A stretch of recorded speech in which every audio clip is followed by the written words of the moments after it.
Welcome everybody. Welcome to the total solar eclipse event. It's so lovely to have you join us here on this Sunday morning.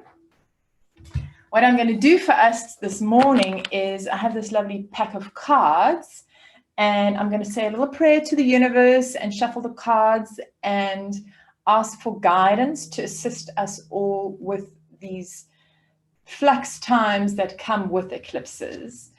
Dear universe, dear God, dear angels, dear guiding angels, and all the good energy forces, please help me choose a card for all the participants today, for the world, to guide us through this time of the eclipses.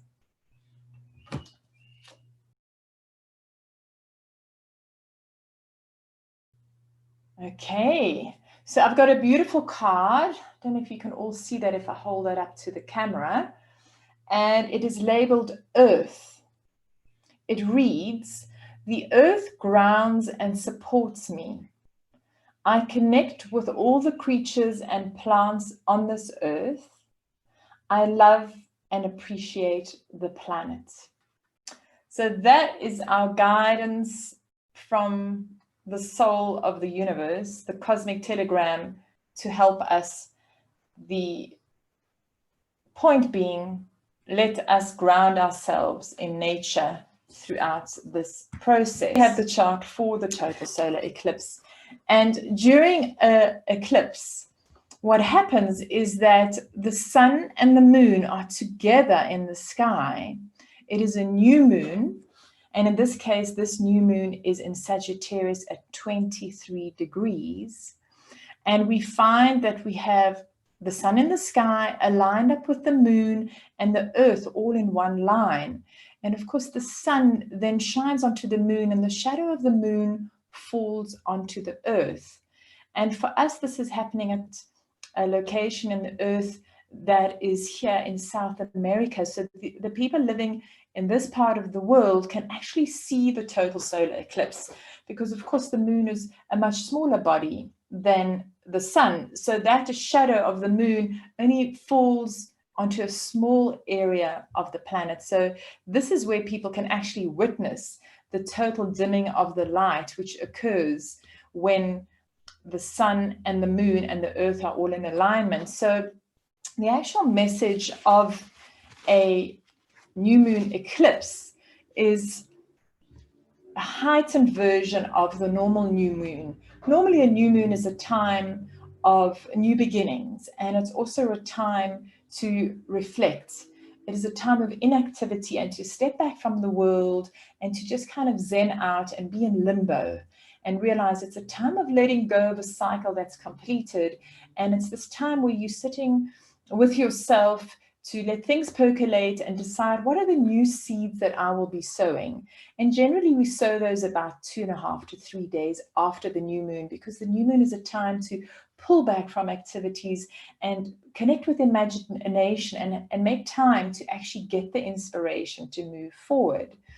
So generally, because the sun is moving, the moon is blocking the sunlight, it relates to hiding things or concealing things or the light dimming. So there's an elimination of light, and it almost renders the invisible visible. It's a time for darkness and kind of stepping away and actually being more in the unconscious world or in the dream world that is a little bit darker. And what this does, it magnifies or sometimes even distorts a part of our personality, and it gives it this opportunity to contemplate and to connect, to say, does this feel inappropriate or unusual for me, whatever it is that I'm doing? Now, what happens is, this is generally what happens during a new moon, but because it is an eclipse, it becomes like a super new moon. All these emotions are a little bit more intense, this time of reflection and contemplation. And we do know that the eclipses have a cycle of 19 years. So one could reflect back to say, what happened 19 years ago in your life? It's a similar energy to that. Now, normally eclipses were, especially the solar eclipses, were mostly related to noble people or kings or heads of state, or looking at countries. So one could have a look to see what is happening in South America at this point in time with them having this eclipse, which is happening tomorrow on the 14th of December. This is Johannesburg time, 6:15 p.m. So you would have to adjust that for the place where you live.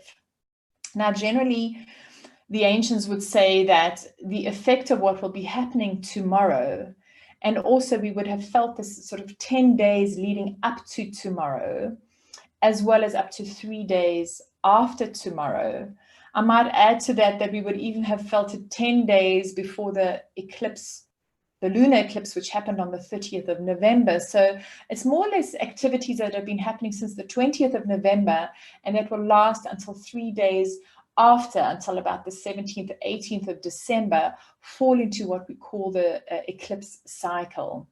And the actual eclipse, which is happening tomorrow, one says that the amount of hours that the eclipse takes is generally how long the effect of this time, from about the 20th of November till about a couple of days after, so towards the end of this coming week, those events can have an effect up to about 3.5 years into the future, the things that are actually being born at this time.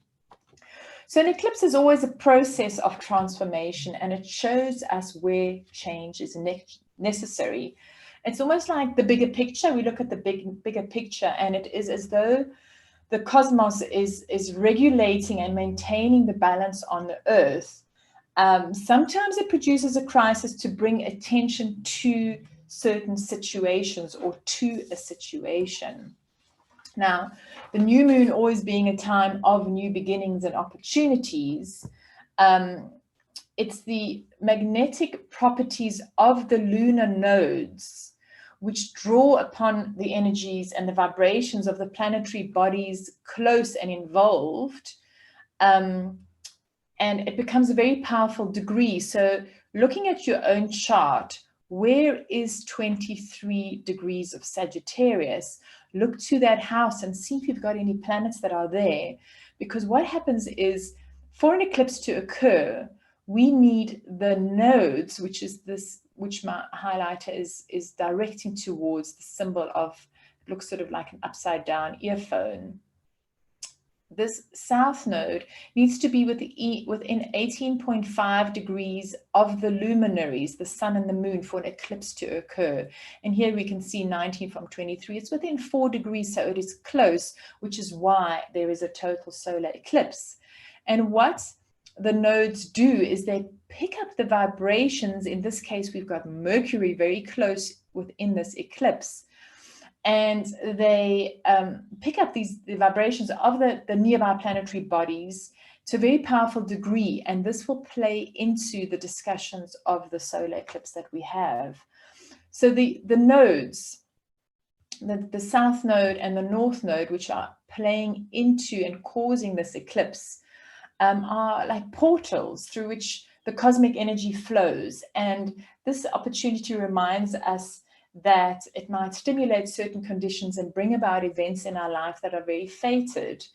And if we have any natal planets in this degree, and all of the mutable signs, so if you have anything at 23 Sagittarius, or anything at 23 Pisces, or 23 Virgo, or 23 Gemini, they will be in opposition to the eclipse or at square to the eclipse. So anybody who has mutable signs, Pisces, Gemini, or Virgo, and any planets at the 23rd degree would feel these energies coming through stronger, and it will magnify and sensitize these areas in your chart.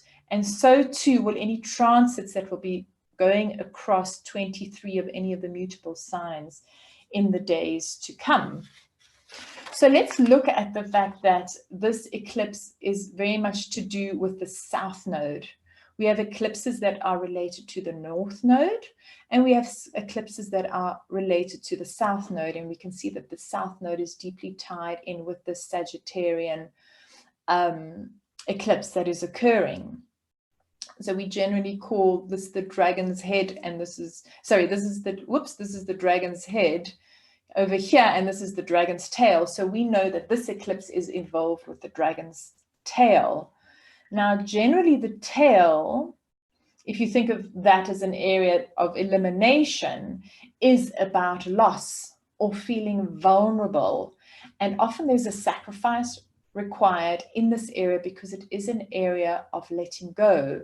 So we will find that this time will bring out something of a sense of an extracting force, or inviting the release of some sort of accumulated energy which needs to be released.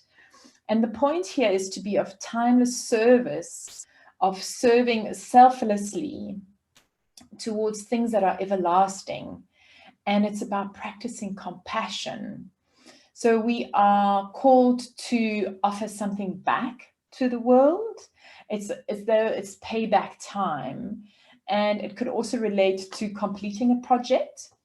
So here we might find difficulty because we are more conditioned in this world to acquire and accumulate, and less so to giving back.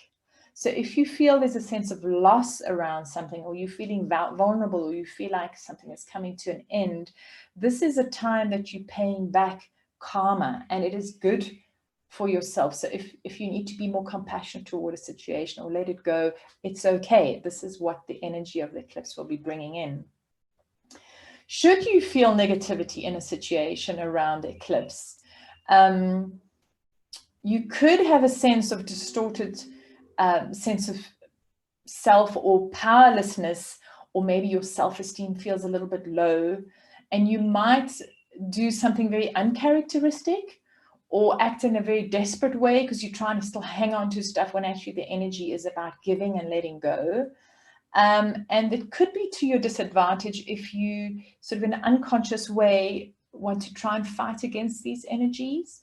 So if you feel this is happening, then perhaps try to accept the situation more, maybe see the good in releasing or in sacrificing or in being vulnerable. It's okay. This is the energy of an eclipse with a south node, at its side. Basically, these times give us an opportunity to connect with the universal process, to understand there's something bigger going on, right? And it's about fitting into this big picture.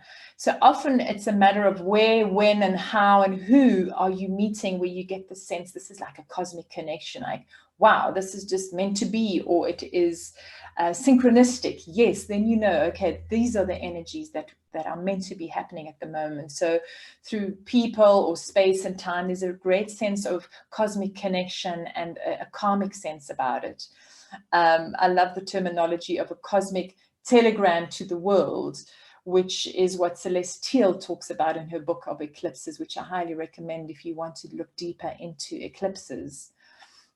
So it's about pointing to imbalances in our personal lives, and it's this opportunity, this portal to connecting and raising our consciousness by connecting to the universe and addressing these imbalances and enabling this cosmic flow to come along to assist us.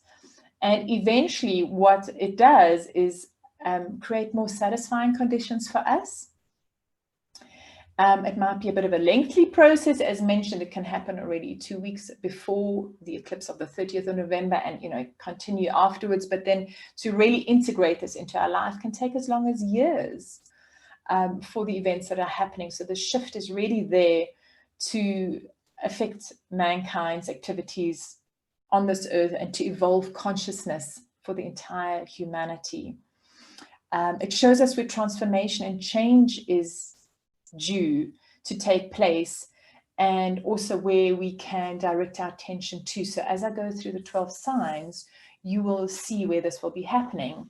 So let's look at the elements of this eclipse. It's in a fire sign, and we know that fire is the element of action. It is action orientated. It wants to do activities around wherever this eclipse falls for you in your chart.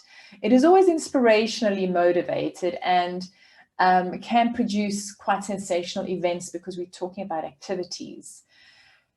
The sign of Sagittarius is always optimistic and expansive, and it's about distant visions. It is benevolent and acquisitive by nature. We know that Sagittarius relates to religions, to distant and foreign travel, to matters related to foreigners overseas, to publishing, to philanthropy, to higher education, to wisdom, law, journalism, reporters, the professors, anybody who does counseling. That is the energy related around this eclipse. Aspirations, enthusiasm that are all focused towards order and peace and prosperity.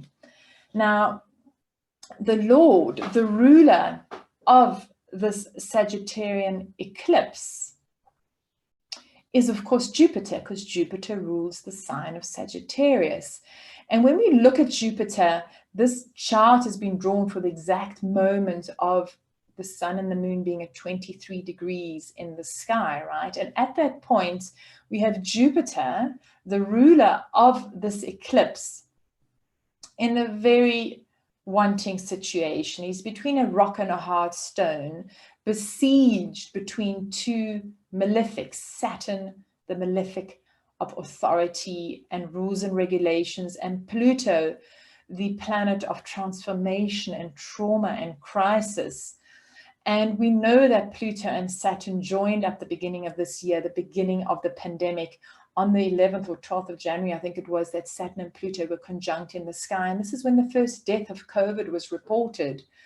And we had Jupiter dancing together with Pluto 3 times throughout the year, highlighting this pandemic and spreading it. And as Jupiter, the ruler of Sagittarius, has everything to do with travel. Travel has come to an end as we know it. It's got everything to do with the law, all these new laws of curfews and regulations about wearing a mask and not wearing a mask.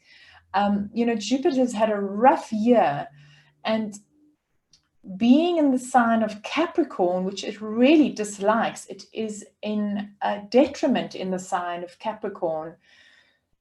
Jupiter generally, which brings benevolence and expansion and nobility and spirituality and all the good things, being in the sign of Capricorn, it has shown us its worst side this year. And Jupiter, when it is in detriment, is more about wastefulness. It's about greed. It's when you think too much of a good thing is what? It is overproduction. It is unrealistic situations. There is grandiosity involved. And through this entire year with the pandemic, with Jupiter in a detrimented sign, we have seen the toxins in this world. We have seen what overpopulation or what disrespecting nature and the environment does. It causes these viruses that pop up, or perhaps humanity caused it itself. And with that is coming all the suffering, this Pluto, the death, the dying, the panic, the paranoia, the extreme ways of being and living as a form of humanity. This includes having a vaccine created within a year that normally takes 4 years. It just shows, because Pluto is also about empowerment, how some industries have really thrived throughout this time. The opportunities of, let's say, online shopping has just flourished because nobody's going to stores, etc. Online classes like ours, the Zoom world, education, Jupiter rules education, wisdom, teachings has completely transformed. There it is right next to Pluto. A lot of teachings are now online. We're all doing courses online. So this extreme situation is really highlighted and still very effective during this eclipse, because we're taking this energy of Jupiter in a not good place, pointing out the toxins in our world, showing where we as humanity are greedy and unrealistic. And it's almost leveling the playing fields a bit. It's kind of grounding us and saying, whoa, stop everybody. Have a look at what you're actually doing in this world. And let's see how we can make it a better place. And it's done it in such a powerful way, Jupiter being the symbolism of international and foreign. It has affected the entire world, and each and every single person on this planet has been united through the detriment of Jupiter, highlighting where it is that we're greedy or grandiose in our ways. And Jupiter and Saturn on the 21st of December, they are in their last throes, in their last degrees of being in the sign of Capricorn, are going to move into Aquarius on the solstice on the 21st of December. So we'll see the shift then. So this is almost like the 99th hour. It's the last minute that Jupiter is still in Capricorn and being highlighted in these events. And together with the planet Mercury, which is in 3 degrees of this eclipse, we can feel how Mercury, the messenger, the journalists, the news that's flying all over the world, this new vaccine that has now just been released, is very much part of this eclipse. Communication regarding all the Jupiterian matters. And with Jupiter being stuck between these two planets of drama, crisis, transformation, regeneration, the phoenix arising from the ashes, and Saturn, the authorities, the governments, the rules and the regulations, we can feel this throughout the whole world as a time of crisis still, as the COVID is growing hugely all over the world. But we know shortly that this will be changing as Jupiter, the ruler of this eclipse, moves on the 21st of December into a new sign together with Saturn, where they conjunct. We know that we're turning the tide. Things will be changing shortly, and we are at the very last minute of still experiencing this. We can also see that what is affecting this eclipse a lot is the square of the nodes to Neptune. Now, Neptune brings in the energy of unity, boundarylessness. It brings in a lot of compassion and spirituality. It can bring in confusion. Neptune is often, we can't see clear what is happening, but it also brings in tremendous amounts of imagination and visions. So for wherever this area falls into your chart, know that the visions and the dreams that you have that are maybe dissolving old ways of being are present to help you. Go along with your visions and your dreams. They will guide you forward. We can also see that helping us along is this beautiful trine from Mars. Now, Mars is about drive and assertion and ambition and powerfulness and direction. And with this beautiful trine, we have Mars assisting this last kind of little push that we're all going through before the tide changes, as Jupiter, the ruler of this eclipse, will be changing its sign. So let us look to the 12 signs. And before I go into those, the advice to be given around an eclipse is always to possibly consider avoiding initiating major decisions or drastic life changes, because the state of flux with the initial charge of the energy coming into the atmosphere from this eclipse tends to destabilize new ventures. There's a sense of flux around it. And with that, you could make faulty choices now, and it could increase the possibilities of problems and accidents. So the eclipse is more aware, a time to be aware and to be more conscious of the changes, but not necessarily to try and solidify any kind of decisions at this time, right? And as mentioned before, the 2 weeks before the 30th of November and up to a week after tomorrow's event is not the best time to initiate grand new arrangements. It's better to give some time to let the energies of the eclipse settle before you start initiating new things. What Dr. Bernadette Brady has done is she created a chart for each of the birth of an eclipse. The very moment that eclipse is born, she creates a chart for that eclipse and reads the energy of that eclipse. So when that eclipse comes to visit us, it brings in this energy. And this is for the general overview of the eclipse. It is an eclipse which is named 4 South. And in the chart of that 4 South, the aspects between the planets and the layout of the planets brings forth a delineation which has the meaning that I'm going to read from her book. And she says, this series carries with it a very strong emotional feeling concerning relationships and or money. There could be anger or lust. There is a sense of fatedness, and individuals may find themselves caught up in relationships and events which are beyond their control. There could also be the sudden desire to finish a relationship. These emotions may be blocked or checked in some way, leading to a great deal of frustration. The best approach to this eclipse is to avoid rash action until the issues settle down. So I wanted to share her insight. You may or may not experience that, but if you do, at least you know it's meant to be, because those are the energies that are coming in as a telegram from the cosmos to us. And so let's have a look at the 12 signs. And I'd like you to consider all 3 signs, your ascendant sign, and this will be your immediate interaction with the environment that you'll be feeling. Look also to your sun sign. If I'm discussing your sun sign, this is about how you radiate out into the world. It is a very yang expression of activity that you can relate to in your life. And then, of course, the moon sign is far more reflective and emotive and receptive and yin in its nature, and it reflects very much matters related to home and family life, mothers and nurturing.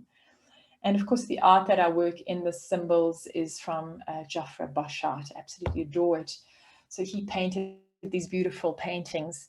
So what I'm going to do, I'm going to start with Sagittarius, seeing it is a Sagittarius eclipse, and see how this is affecting the Sagittarians. So for you, of course, this eclipse is happening in your sign, which means it relates to yourself, be this your ascendant, your sun, or your moon. It's a very personal experience, and you're going to be feeling this really strong, especially if you've got any planets around the 23rd degree in Sagittarius. As mentioned, it's a time of letting go. It's a time of being willing to be sacrificial or to have a lot of compassion for a situation. And there might be a lot of communications around this. So this could relate to your physical body.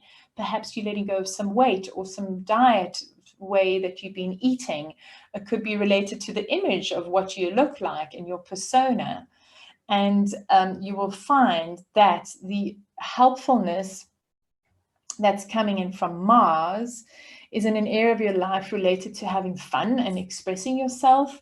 It could relate very much to lovers, to giving love of yourself. It can also relate to activities around children or being creative. So that will help you a lot in these insights that you are discovering about yourself, in terms of the evolving of your consciousness, where you've got to let go of something. And it is the Neptune influence is coming in from a place related to your home life and your family life. What visions and dreams have you got? What inspirations? Where do you see yourself in the future? So whatever it is that you need to let go about yourself is very much related to a vision that you have about your home and family life. And the Mars energy will bring in this aspect of you giving love of yourself and being creative and sorting out things related to your children that will allow you to make these changes. So let us move on to Capricorn. So for the Capricorns, this energy of the eclipse is very much happening in an area that relates to feeling isolated and feeling like you need time alone, where you can be more inspirational and where you can really have the sense of letting go of something and connecting to the other world, to dreams, to people from overseas, to the spiritual world, to God, to angels, to all the invisible. This is where you feel like you want to fall into this space to connect to those realms. And it is your way of thinking and having visions in terms of your thought process and communicating your dreams and your hopes that will help you release matters related to that possibly have been stored in your system around letting go of some sort of karma. And of course, for the Capricorns, this has been an immensely changing year for you, because you are right in the firing line of the Saturn, Pluto, and the Jupiter conjunction that have been happening this year. So for you, this is a massive transformation in your life, a whole new version of who you are. And with that comes, of course, letting go of certain things that allow you to be the new version of who you are. And for you, the energy is very much coming in around home, property, family.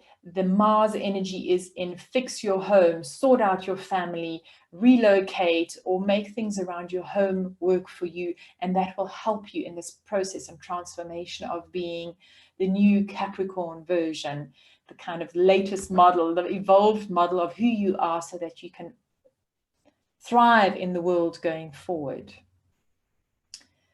So let us move on to the Aquarians. So for the Aquarians, this eclipse is happening for you in an area that is related to friends and groups of people and your hopes and dreams and the rewards and the good luck that comes into your life. So there's something about the groups of people and the friends that you've got that is changing and transforming to the point of letting go of the old and allowing the new to come in. And for you, this is also very much related to the visions and the hopes and the dreams that you have about your self-esteem. What is my self-esteem, and what are my values, and how do I manage my finances?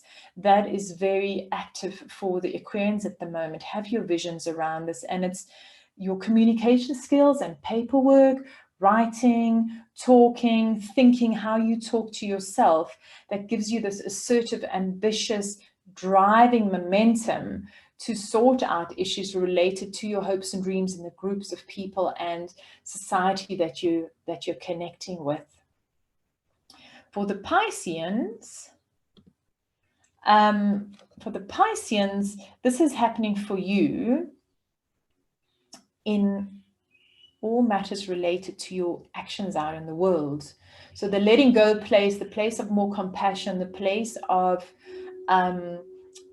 letting go and being willing to be sacrificial about something, the place where you're going to be giving back to, are matters related to your status out in the world, your career, and how you feel you shine in the world, and what is your best sense of personal success. And for you, the assistance comes from your own persona. The essence of who you are has visions and has dreams and wants to connect to spirit, and add that into how you can be out in the world. And it's very much your self-esteem and your value systems that gets this Martian energy to assist you to go forward in wanting and making those changes in terms of how you shine out in the world. What is it in your career that you want? What is it that you need to let go so that you can actually perhaps get an increase? Because this is in an area, the Mars is in the area of your finances, your self-esteem, your value system. What is it that your visions can help you attain in your career, so that perhaps you're going to earn more money, or perhaps you just have more self-esteem around your value systems in relation to your work. So for the Aries, all the Arians out there, Sun, Moon, or your ascendant, you have Mars, the force of energy, assertion, and ambition right in your sign. So you are incredibly driven throughout this eclipse, and you are driven about matters related to your belief system, any matters related to foreigners or overseas or travel or the law or counselors or healers that are assisting you in matters. Even advertising, publishing, there's this drive to let go a certain way, to give back, to be compassionate towards foreigners or publishing or the travel, the higher learning, the knowledge, advertising and getting out there. There's this drive to get this done. And the visions that you're getting around this are very much related to a spiritual connection, to imagination and visions. You are full of visions. Visions and imaginations are what is helping you drive the changes about your belief system about all of those matters related to the law that I mentioned. They are the driving force. They are the kind of the essence of you using your ambition to get cracking in life so that you can be more assertive and powerful in who you are. When we look at the Taurians, for you, the Taurians, especially if any of you have planets at 7 degrees of Taurus, you've of course got the Uranus conjunct you at the moment, already initiating a lot of change in your life. And the Mars energy that comes in with this eclipse is highlighting the sense of loss. What is the old version of the Taurus that you need to let go of? Where is it that you can connect to visions, to God, to the universe, to this energy of the eclipse to assist you in making these great transformations? Because for you, this eclipse is happening in an era that relates to anxiety, to worries, to grief, to transformation. This is where you've got to dig really deep into transforming. And what might happen to you around the solar eclipse is that you feel this transformation and the changes really super deeply. The visions that you will be having will bring in a little bit of lightness. The visions are coming from where you have hopes and dreams for yourself, where you have ideals for yourself, and very much from groups and friends and people in society at large that are connected to spirit or God, or to something that is very creative like art or music. Anything that's imaginative and dreamy will help you make this very big transformation that you will be experiencing really strongly in your life, especially if you have any planets in those mutable signs as mentioned at 23 degrees, or if your Taurian signs are anywhere close to the 7-degree mark, 10 degrees each side of that. So for the Geminis, for you, this eclipse has everything to do with relationships. It's in an area in your chart which highlights relationships. What is it in your relationships that you need to give back? What is it in your relationships where you need to feel, where you might feel that you need to sacrifice something and rather give to the other? There's a really strong focus on that. And you will find that the Mars energy comes from groups of friends and societies and what your own hopes and ideals are. And it helps you manifest this ability to be compassionate and to let go perhaps of certain ideas that you have about relationships where you feel that maybe you're losing or sacrificing things, but actually that is your karma. You are giving back and it'll only strengthen your relationships. The Neptune energy that is coming in from a sense of your status out in the world, your reputation. There's a need to be more spiritual, more creative, more connected to all, more artistic, more dreamy, more of a visionary. And by being a visionary or being more spiritual in your work or in your status, your reputation, your actions out in the world, you will understand how to be more compassionate and give back in your relationships without feeling that it's too much of a sacrifice, but understanding that this is actually part of the eclipse journeys for you to give back and pay off some of the karma that you have. For all of the Cancerians, the eclipse is happening for you in an area related to your day-to-day routine and how you are of service to other people, and also matters related to disease. So it could be that you want to look at issues related to your health, your day-to-day routine, and of course, how you're of service to other people. You might feel that the demands are on stronger, that you need to be more of service and that you're sacrificing even more than normal. And the energies from Mars is very much related to your work. It could be that in your work, you have the opportunity to be powerful, dynamic, and assertive, and this might require giving even more of yourself in your day-to-day routine. However, it will elevate your status in the world. And it is matters related to your spiritual belief systems, the visions that you have related to matters related to foreigners or traveling overseas or counselors or professors or dealing with wise people or lawyers. It's the visions around that which will help you make those day-to-day routine service to others, sacrificial kind of compassionate ways, more unifying. There'll be a sense of I'm connected to all while I'm doing this.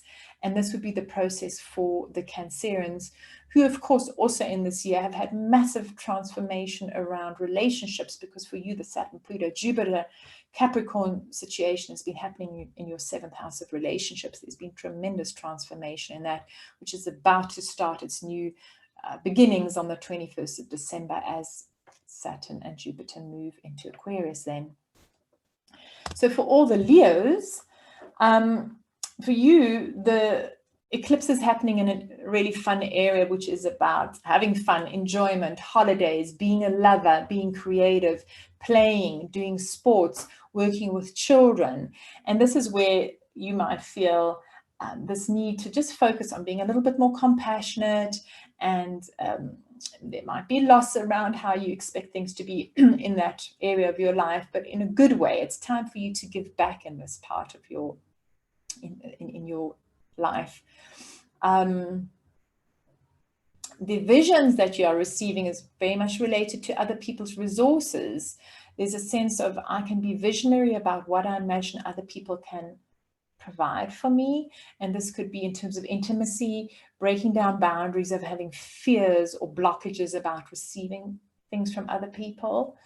The dynamic energy of Mars is coming in for you in terms of spirituality, philosophy, philanthropy, wise people, professors, foreigners, travel. All of that will be giving you the energy that you need so that you can make those changes in the fun area of your life and start accepting the other resources that people are giving your way. There is magic in that. There are magical, mystical, unbelievable situations where people are actually there for you to support you emotionally, physically, and materialistically, financially. All the support that you can imagine to receive from others is there for you if you just get your belief system and your philosophies around life kind of clarified. There's a lot of powerful, ambitious, assertive energy around overseas matters or philosophies or religions, and they will assist you in these fun new matters. So for all the Virgos, this of course is felt strong, as it would have been for the Geminis or the Pisceans or the Sagittarians, because this is a mutable sign, especially if you've got any planets at the 23rd degree of Virgo, you will feel this stronger. For you, this is happening in an area of your life that very much relates to home and family life, your property, your actual physical home, your location of where you live, and your relationships within your family. You might feel a sense of loss there, or a sense of having to give back more, feeling like you're being sacrificial in giving back. That is fine. That's exactly what this eclipse wants you to do. It wants you to pay off the karma. Just keep giving, giving, giving around home matters. Don't expect to be receiving. It's your opportunity to give back in matters related to home and family life. And of course, for the Virgos, very, very big changes around children, home, lovers, giving love, because you've had the Saturn Pluto happening in an area of your life around the romantic. And it is the visions about having the most ideal partner that you could just dream of, the most ideal partner who is spiritual, who is boundaryless, who's maybe creative, an artist, a musician, a dancer, somebody who's just a visionary that is activating the sense of what is it that I want for my home life. And your Mars is in an area for all the Virgos, which is where we keep anxieties and fears and blockages. It is in a place where if we can break through those anxieties and fears and blockages, that we can transform ourselves and become incredibly empowered to receive resources from others. I'm talking financial, spiritual, emotional. People are there for you if you dare to ask. If you can overcome your fears and your blockages and your anxieties, work through those and ask what it is that you want. If you need a loan from the bank, anything that you need from somebody else is going to assist you, and have the power and the assertiveness to ask for these things, because with Mars energy there, it will provide what it is that you want to get from other people. And this will help you make the changes around your home and family life, your romantic life, which is a big cathartic event for you this entire year. How you self-express yourself, how you give love, and you have every right to dream and hope for the most visionary, amazing partner that you're seeking for. And if you already have a partner, you will see this in your existing partner. If you're looking to business partners and you want to be, you know, more creative, it would be musicians, artists, those kind of partners that you would be pulling into your life. So let's look to Libra. For all the Librans, Sun, Moon, Ascendant sign. For you, the eclipse is happening in an area that is related to how you think, how you communicate, how your thought process works, any paperwork that you need to do. Perhaps there's paperwork to let go of. Perhaps there's thought systems to let go of. It can also relate to siblings and neighbors and your environment, your immediate environment. Perhaps this is a time to give a lot of yourself and to be charitable and to be compassionate to siblings, to your neighborhood, to your, you know, your immediate neighbors, to your own thoughts. For you, the Librans, the very cathartic changes that have come around the Saturn-Pluto-Jupiter conjunction have been in an area of your life related to home and family. This is where there's going to be major changes starting 21st of December. It will be like you've worked through all sorts of traumas or paranoias about home life and where you want to live and family life and kind of doing repairs and sorting things about your home life. And it's the area of your day-to-day routine and matters related to your any diseases or physical health or the service that you provide to others, where you will get this input of the visionary. Where can I be more boundaryless and connect to the masses? Where can I be more spiritual or more creative in my ways and more of a visionary in my day-to-day routine? And this will help you in your mental processes of thinking and thoughts and communications. And you will have very powerful, dynamic, assertive relationships helping you with this, because Mars is in an area of your life that is all about relationships and partnerships. So you will find anybody who's assertive, dynamic, powerful, almost aggressive in a good way, will assist your thought processes around having these dreams and hopes and visions around how your day-to-day routine is. So have a look, see who's in your life assisting you in this process, because they are certainly going to help you make this dynamic, assertive change. They are good for you in this moment in your life. Work with them. And then for the Scorpios, the eclipse is happening in an area in your life. In an area in your life that relates to your self-esteem and your personal finances, as well as your value systems. So something within your personal finances or your value systems or your self-esteem reminds giving back to. This is a good time for you to sort out your finances and do all your investments. Give back more, be sacrificial or compassionate towards your own value systems. What is it that you need? What are your value systems? What makes your self-esteem tick the green light on? That is the focus for you on this eclipse. Of course, for you, the changes have been, you would have experienced this. This is why I say, of course, because you've been experiencing this the whole year. Your thought processes, how you think, all your paperwork, that is where the cathartic Saturn, Pluto, Jupiter changes have happened. Letting go of the old way of thinking, creating a whole new way of how you think, of how you work with siblings, of how you work with your neighbors, a whole bunch of paperwork that you need to sort out.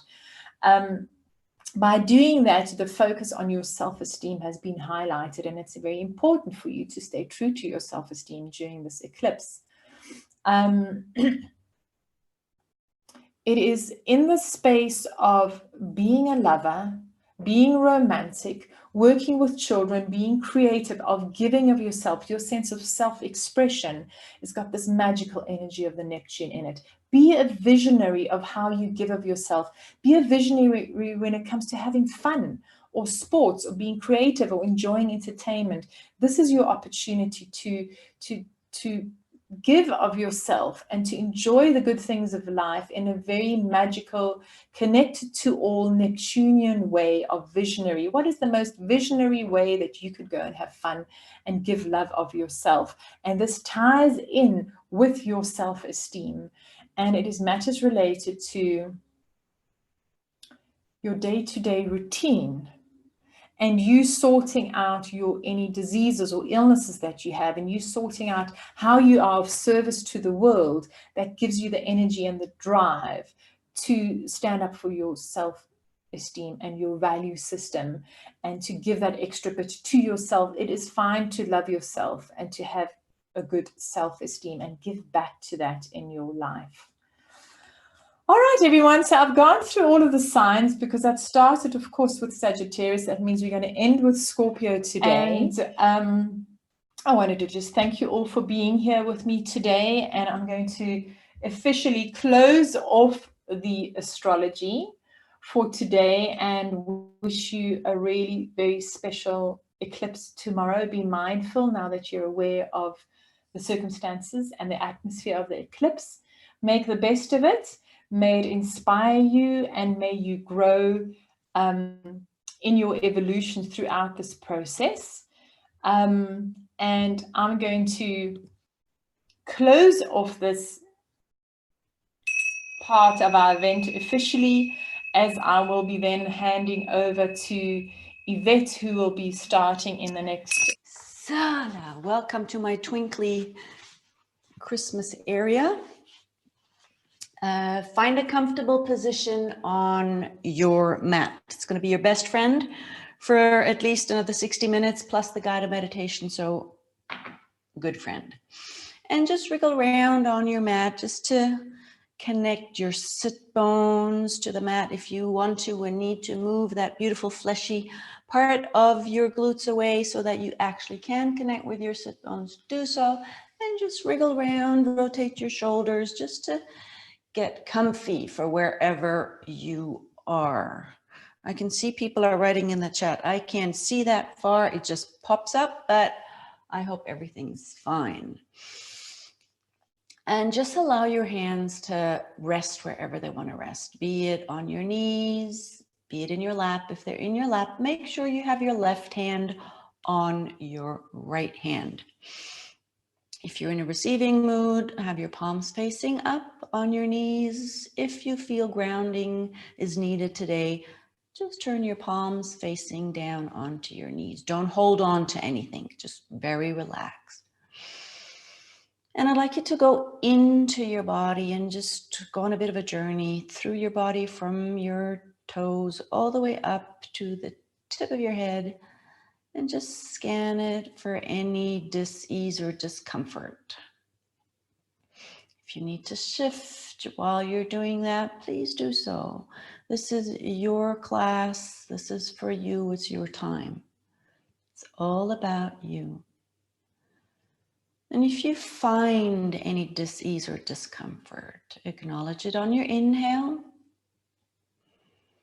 and just allow it to soak into your mat, flow out of your body on your exhale.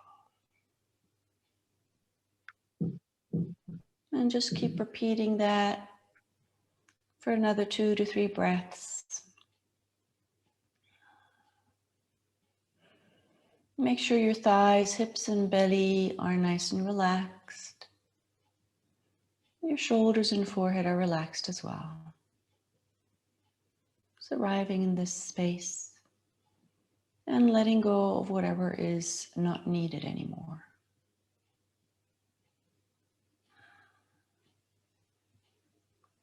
I'm going to take 3 deep inhales through our nose, and we're going to exhale through our open mouth. When you inhale, try to lengthen that spine easily, without force, reaching your crown chakra up to the ceiling. And then exhale through an open mouth. If you want to let your breath go on a sigh, please do so. And relax that body. And do 2 more. Just have to see and unmute people who are joining. Excuse me. Make yourself nice and tall on your inhale. And exhale through your open mouth, softening your spine. Let's do one more. Inhale, grow tall, rooting your sit bones into the ground, reaching your crown chakra up towards the ceiling. And then exhale on a sigh. And allow your spine to get round from your tailbone past your lumbar spine, your chest and shoulders, and then relax your head down towards your lap.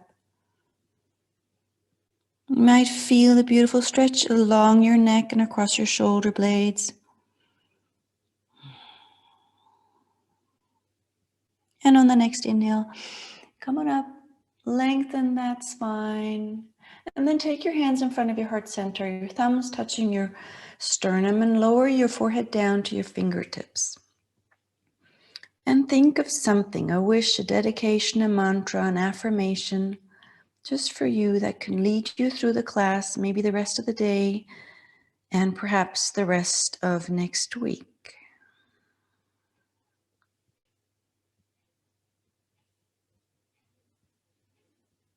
And once you've found it, repeat it to yourself 3 times.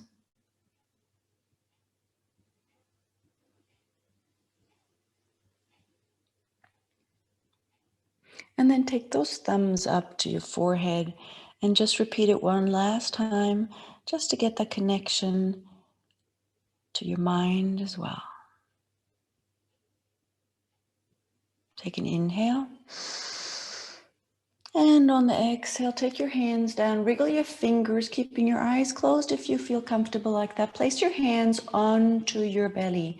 If you want to encircle your belly button with your thumbs and your index fingers, you do so. Relaxing your thighs, hips, and shoulders. We're going to inhale through our nose and exhale through our nose. We're going to count to 4 on the inhale, count to 6 on the exhale, repeating it 3 times. If my counting is too slow, please do not force yourself. Do it in your own rhythm, just making sure that your exhale is longer than your inhale. Let's begin. Inhale, 4, 3, expanding your belly like a balloon, 2, and 1. Feel the bottom ribs being pushed away. And then exhale, 6, 5, 4, 3. Pull the belly button back gently to your spine, 2, and 1. And inhale again, expanding your belly, 4, 3, 2, 1. And exhaling, 6, 5, 4, 3. Belly button back towards the spine gently, and 1. Last inhale into your belly, 4, 3. Expand that belly like a balloon.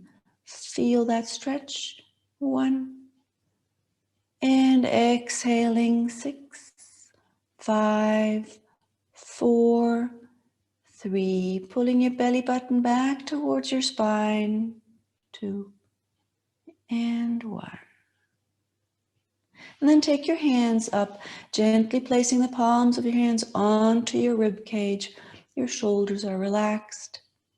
You're going to inhale into the belly for 4, 3. Pull that same breath up into your rib cage and expand it slightly. 1.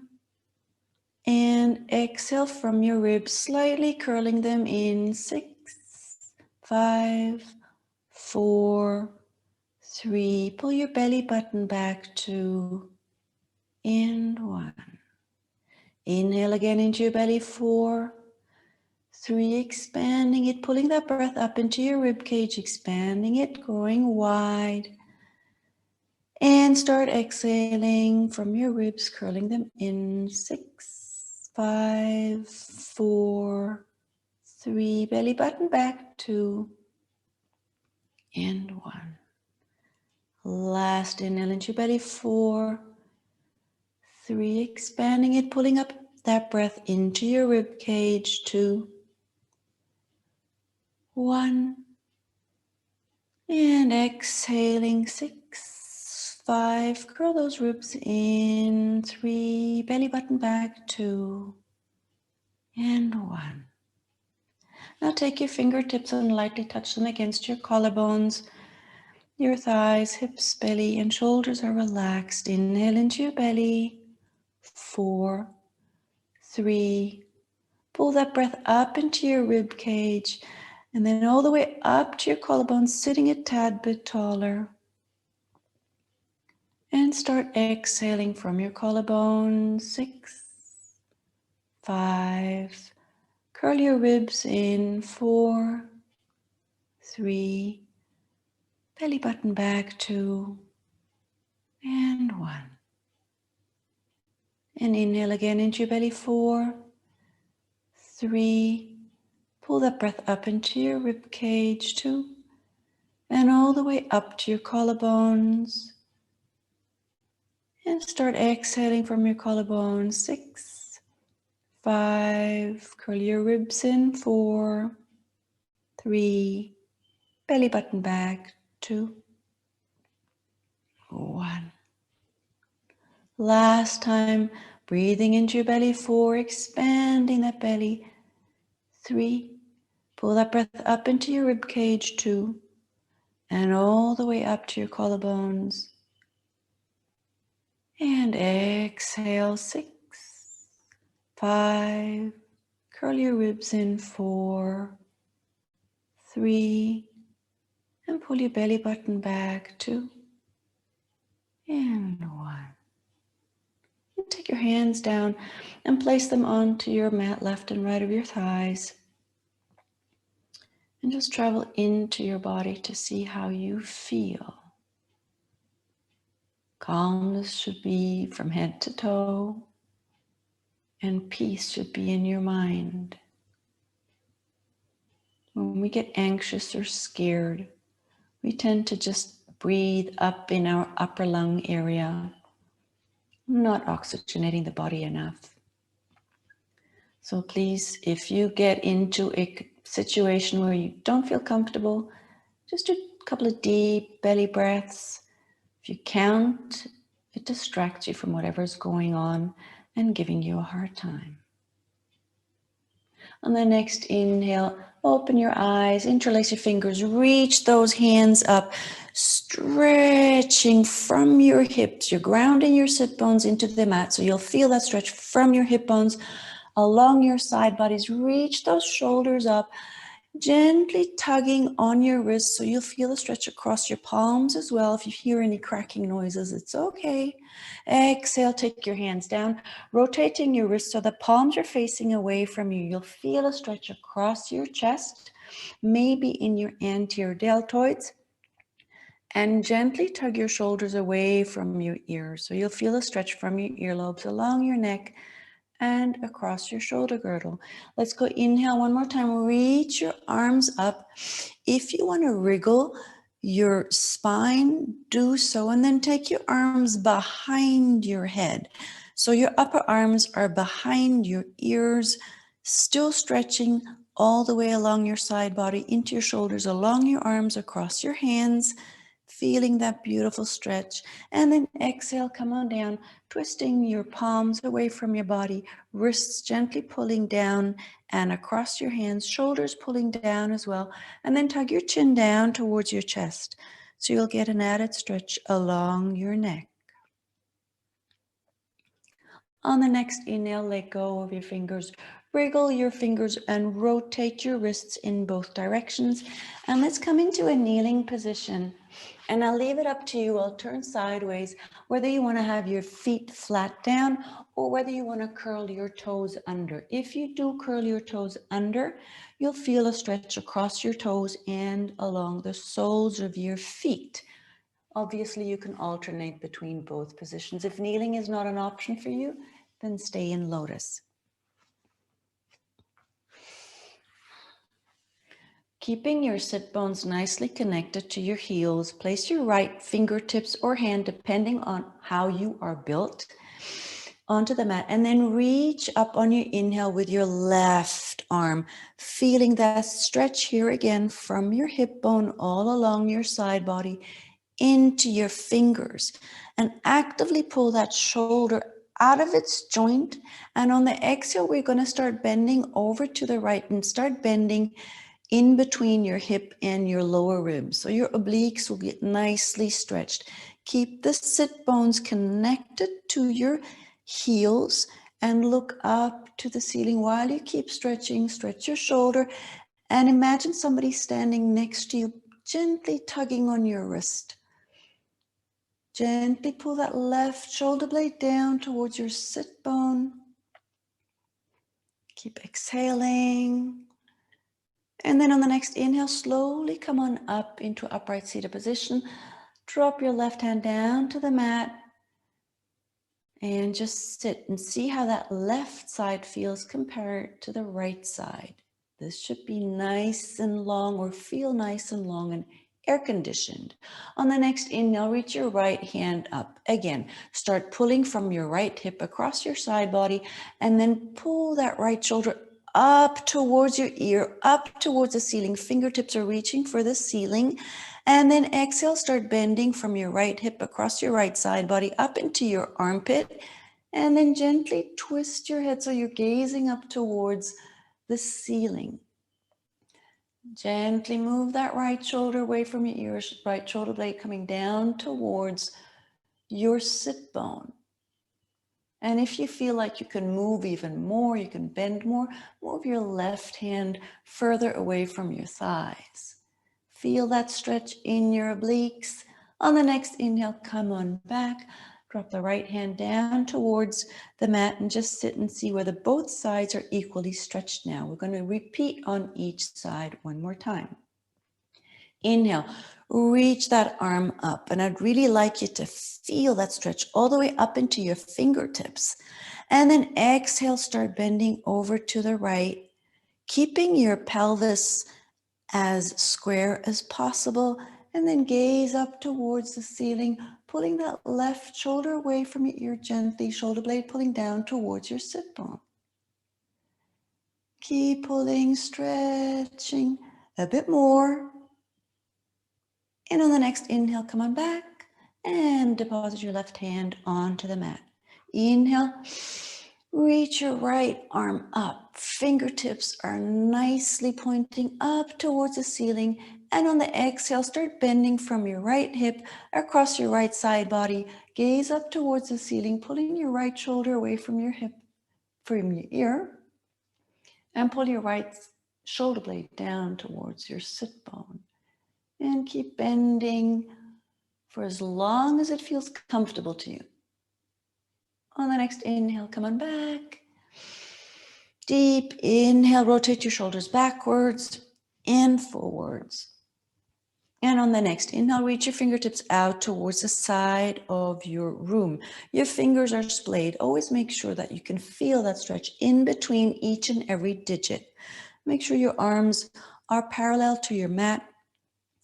Your palms are facing forward. You're not bending at the wrist. And reach those fingers out. And you should feel a stretch across your palms, along your arm, maybe to your elbow, maybe a bit in your tricep, and in between your shoulder blades. On the next exhale, go wrap those arms around yourself. Grab your shoulders or shoulder blades and pull your shoulders away from your ears. Drop your chin down towards your chest. Here you'll feel a stretch in between those shoulder blades and along your neck.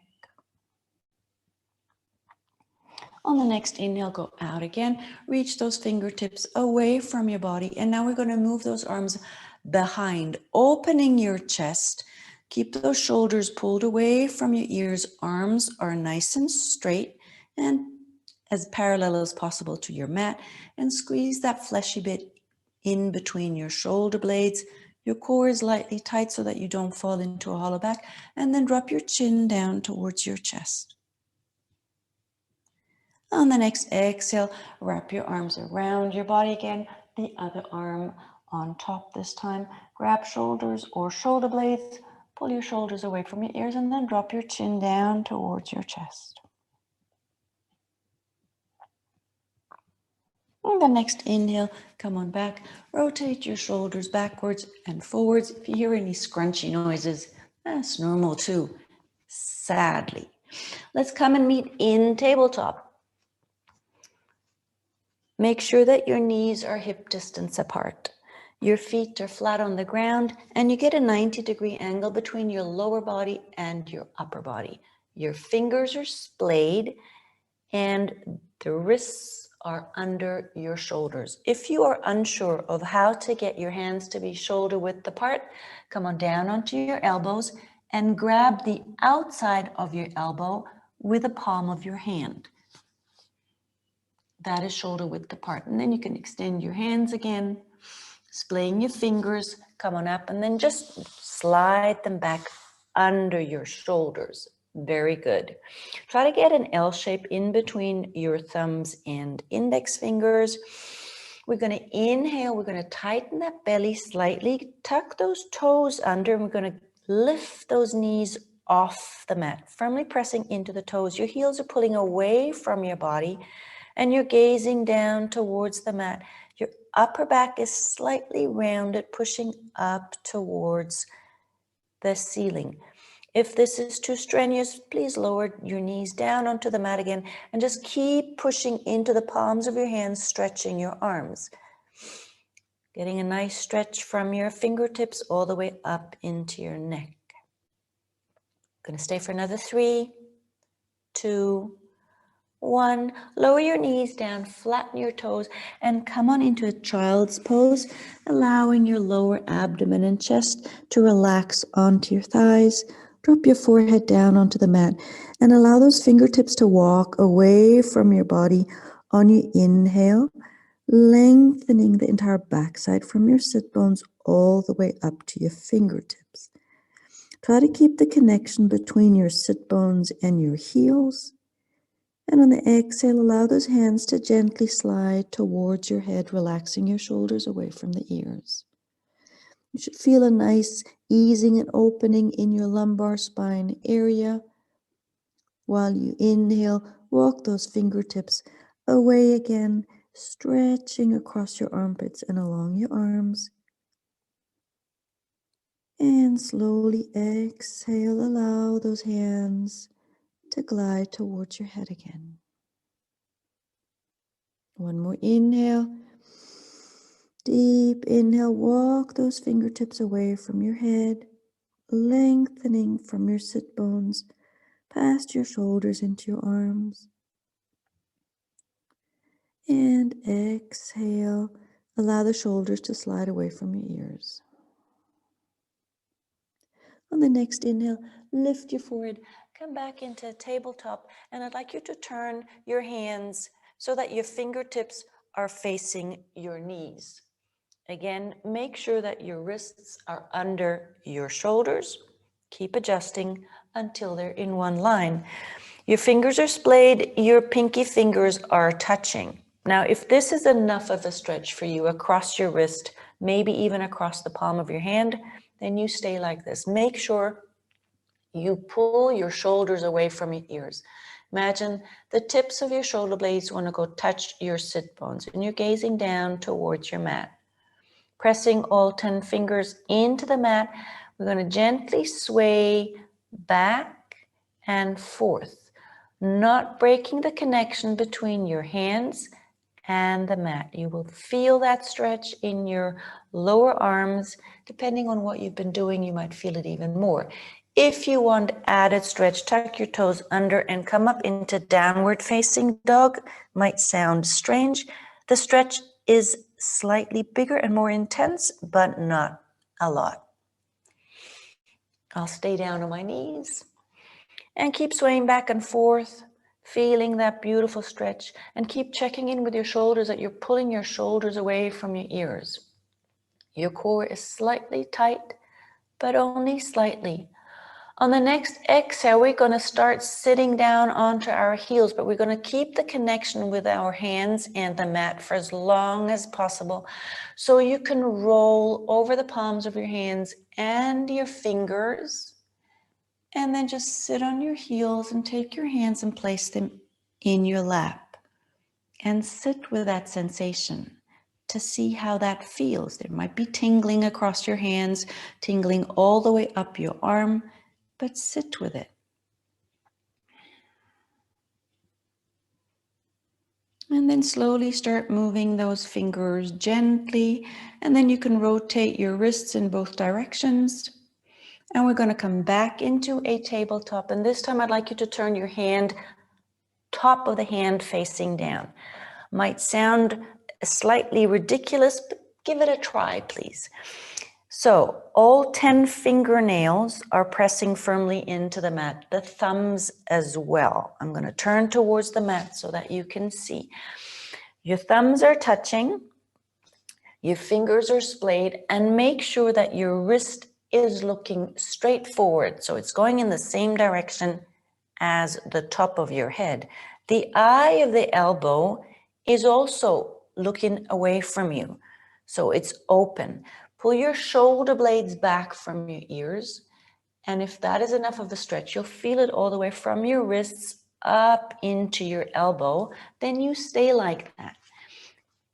If not, if you can't feel anything, make sure your shoulders are away from your ears, and now gently sway backwards and forwards. Obviously, the further back you move, the bigger the strain is along your arm and across the top of your hand. Be gentle, be mindful, feel it, but don't feel any pain. And we keep swaying back and forth. 2 more. And keep breathing. Something hurts, we stop breathing. So please keep breathing. And with the next exhale, slowly roll over the top of your hands and come to sit on your heels again, and just place your hands into your lap, either palm facing down or up. I'll leave that up to you. And just sit with that feeling that is coursing through your hands, your wrists, and your lower arms. Something we never stretch: fingers, hands, wrists, or toes. And at the mention of toes, let's wriggle those fingers and tuck those toes under for those of you who can. If you've had a bunion operation or any other issue with your toes, please don't do that. No pain. Just sit on them, and then take your fingertips behind your body. Inhale into your chest, open the chest, and then rotate your shoulders back. And either look up towards the ceiling, straight ahead, or if you feel comfortable, drop your head in between your shoulders.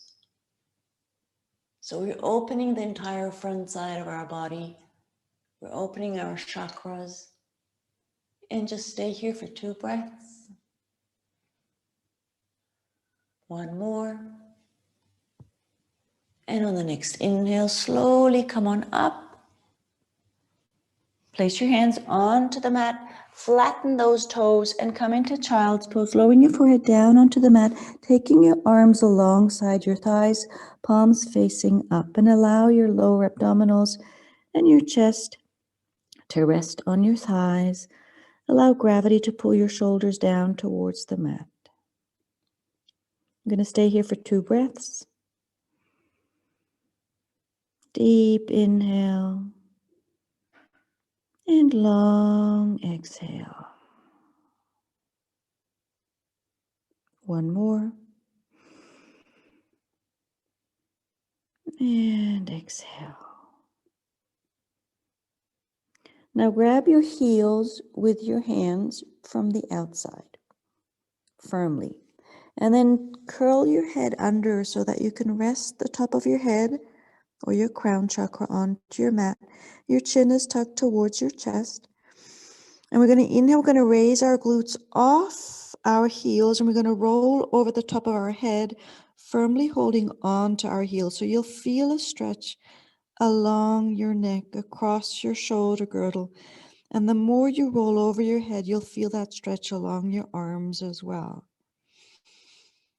Inhale and exhale. Try to roll a bit more, feeling that stretch, neck, shoulder girdle, and arms. Stay here for 2 breaths. It's called a rabbit pose. I've never seen a rabbit do this, but Maybe some of you have. And on your exhale, slowly lower your glutes down onto your heels. Relax your forehead onto the mat and allow gravity to pull the shoulders down towards the mat too. Should feel an easing in your lumbar spine and across your shoulder girdle. If it's not comfortable having your forehead onto the mat, just turn your head in either direction. On the next inhale, we're slowly going to curl that chin towards our chest again, pressing your knees firmly into the mat and slowly uncurl and come up into a kneeling position, straightening from your lumbar spine up to your shoulders, squaring them, lengthening your neck and looking straight forward. Rotate your shoulders backwards and forwards and come into an extended tabletop, meaning taking your hands further away from your body. Fingers are splayed, hands are a bit further apart than shoulder width. We're going to go into puppy pose. So we're going to drop our chest down towards the mat, shifting our glutes backwards and upwards. So imagine your sit bones want to go get a glimpse of the ceiling. You can have your toes flat on the ground, or you can curl your toes under, depending on what's more comfortable for you. I'd like you to look straight forward and allow your chin to drop down towards the mat. You'll feel the stretch along your arms, especially the upper arm. You might feel it across your chest. You should feel an easing in your lumbar spine as well as in your neck. If you're prone to headaches, this is the best pose to get rid of them as fast as possible. Gonna stay here for another 2 breaths.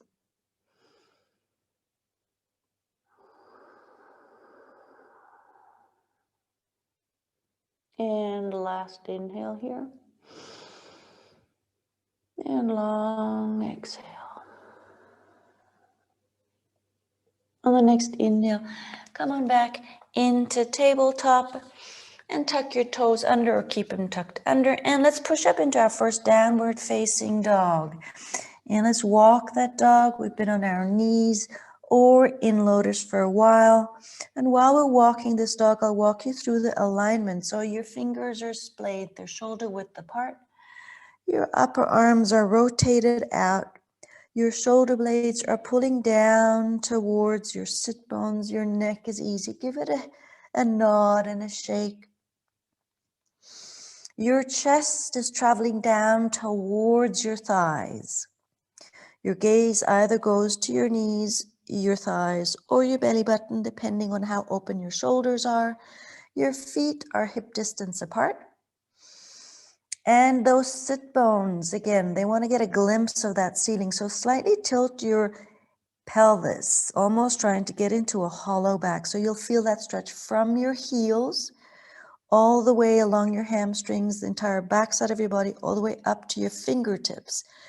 Your knees can either be bent or straight, engaging your legs if and when they are straight. Your heels would like to go down and touch the mat. And just enjoy that beautiful stretch. And imagine somebody's lengthening your spine by pulling your hips away from your shoulders, lengthening. You'll feel your intestines slowly slipping up towards your rib cage.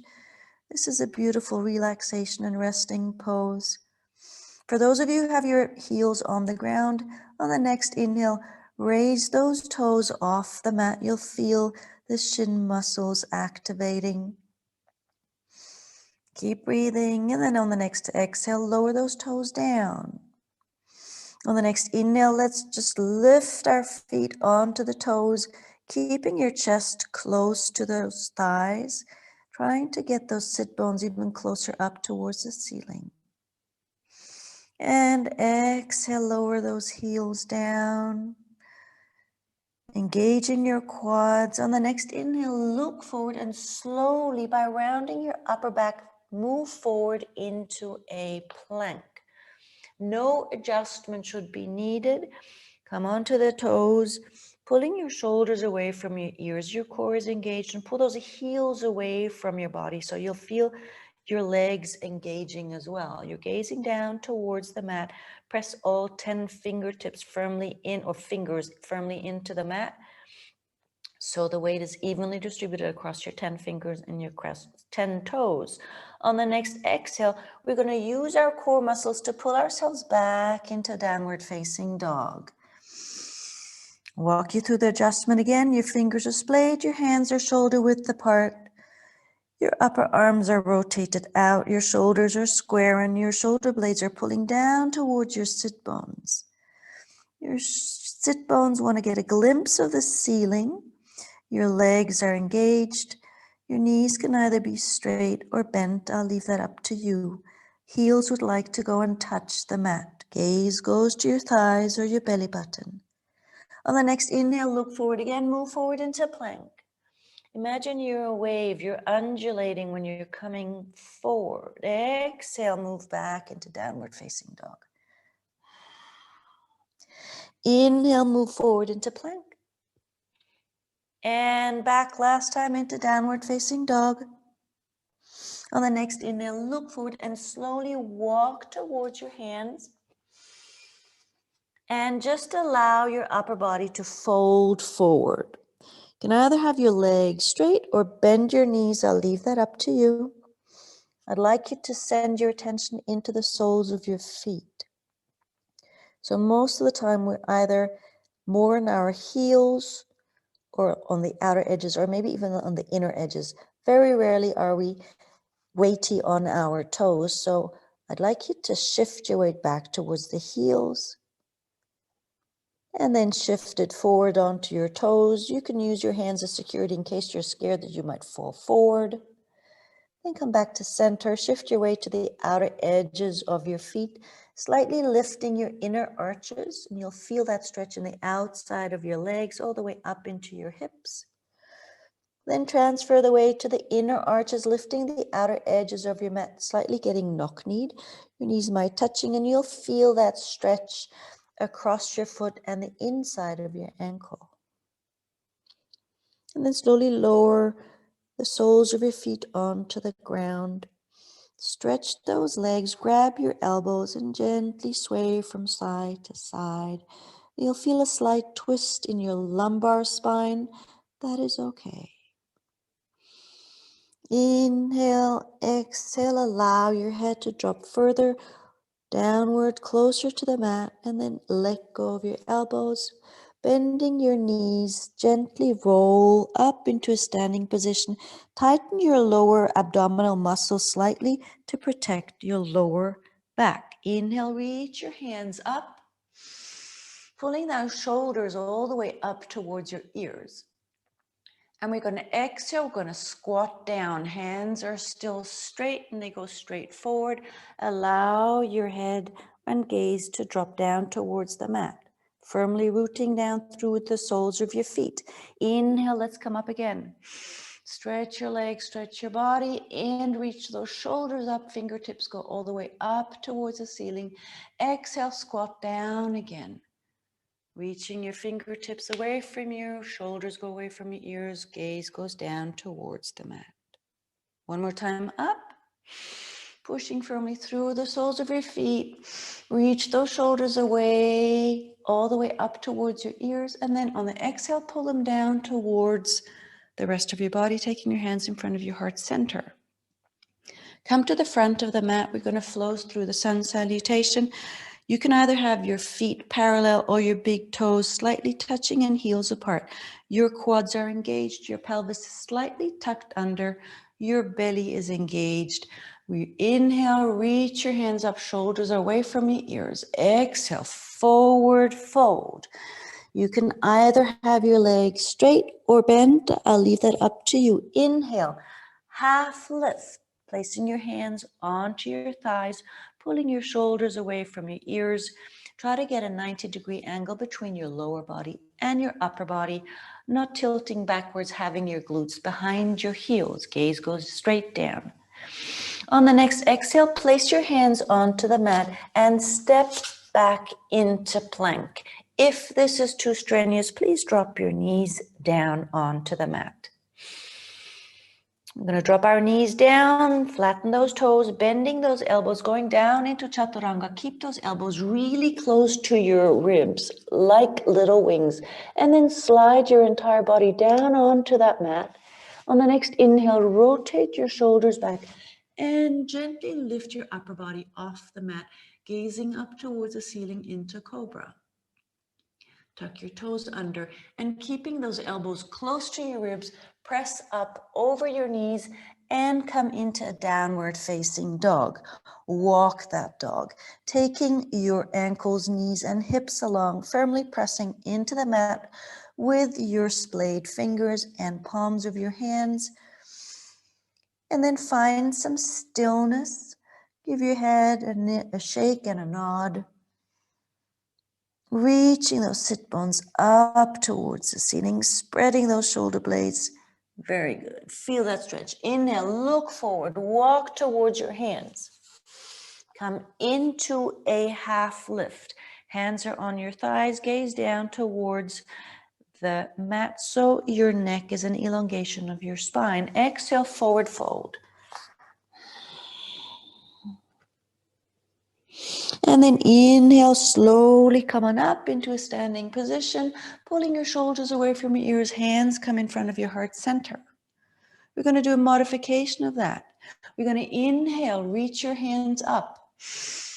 And exhale, come into a low squat, taking your hands apart so palms are facing each other. There is tension in your thighs. You're not sitting on your heels. Inhale, lengthen that spine. Exhale, forward fold with bent legs, allowing your lower abdominals to rest on your thighs. Allow gravity to pull your shoulders and head down towards the mat. On the next inhale, come back up into that low squat. Tension in your arms. Pull your shoulders away from your ears and your shoulder blades reach down towards your sit bones. Exhale, forward fold with bent knees. Belly is resting on your thighs. One more inhale, come on up, low squat. And on the next exhale, place those hands onto the mat. Come back into a plank. Lower your knees down onto the mat. Flatten your toes, bending your elbows really close to your elbows. Come on down and slide your body onto the mat. Your hands are under your shoulders. Inhale, rotate your shoulders back. Slightly bigger back bend, come into Cobra, gazing up towards the ceiling. Tuck your toes under and keeping those elbows really close to your ribs, push up over your knees, over via tabletop, come into a downward facing dog. And let's walk that dog again. Taking your ankles, knees, and hips along. If you want to take your shoulders along and gaze under your upper arm, you'll get a nice stretch across your shoulders and upper back as well. And then find some stillness in your downward facing dog.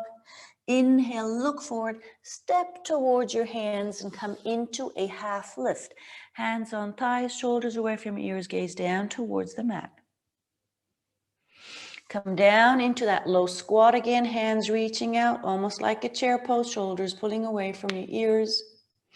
Inhale, lengthen that spine. Exhale, forward fold with your legs bent, your abdominals resting on your thighs, shoulders and heads reaching down towards the mat. Inhale, come back into that low squat again, reaching the hands away from you, shoulders away from your ears, gaze goes straight. Exhale, forward fold, bent legs, belly on thighs. And then firmly pressing the soles of your feet into the mat, slowly uncurl and come into a standing position, squaring your shoulders, reaching your hands up. Take those shoulders along, all the way up towards your ears. I'll turn towards the camera so anything from your belly button down towards your feet is nicely engaged. And we're going to exhale, we're going to bend over to the right.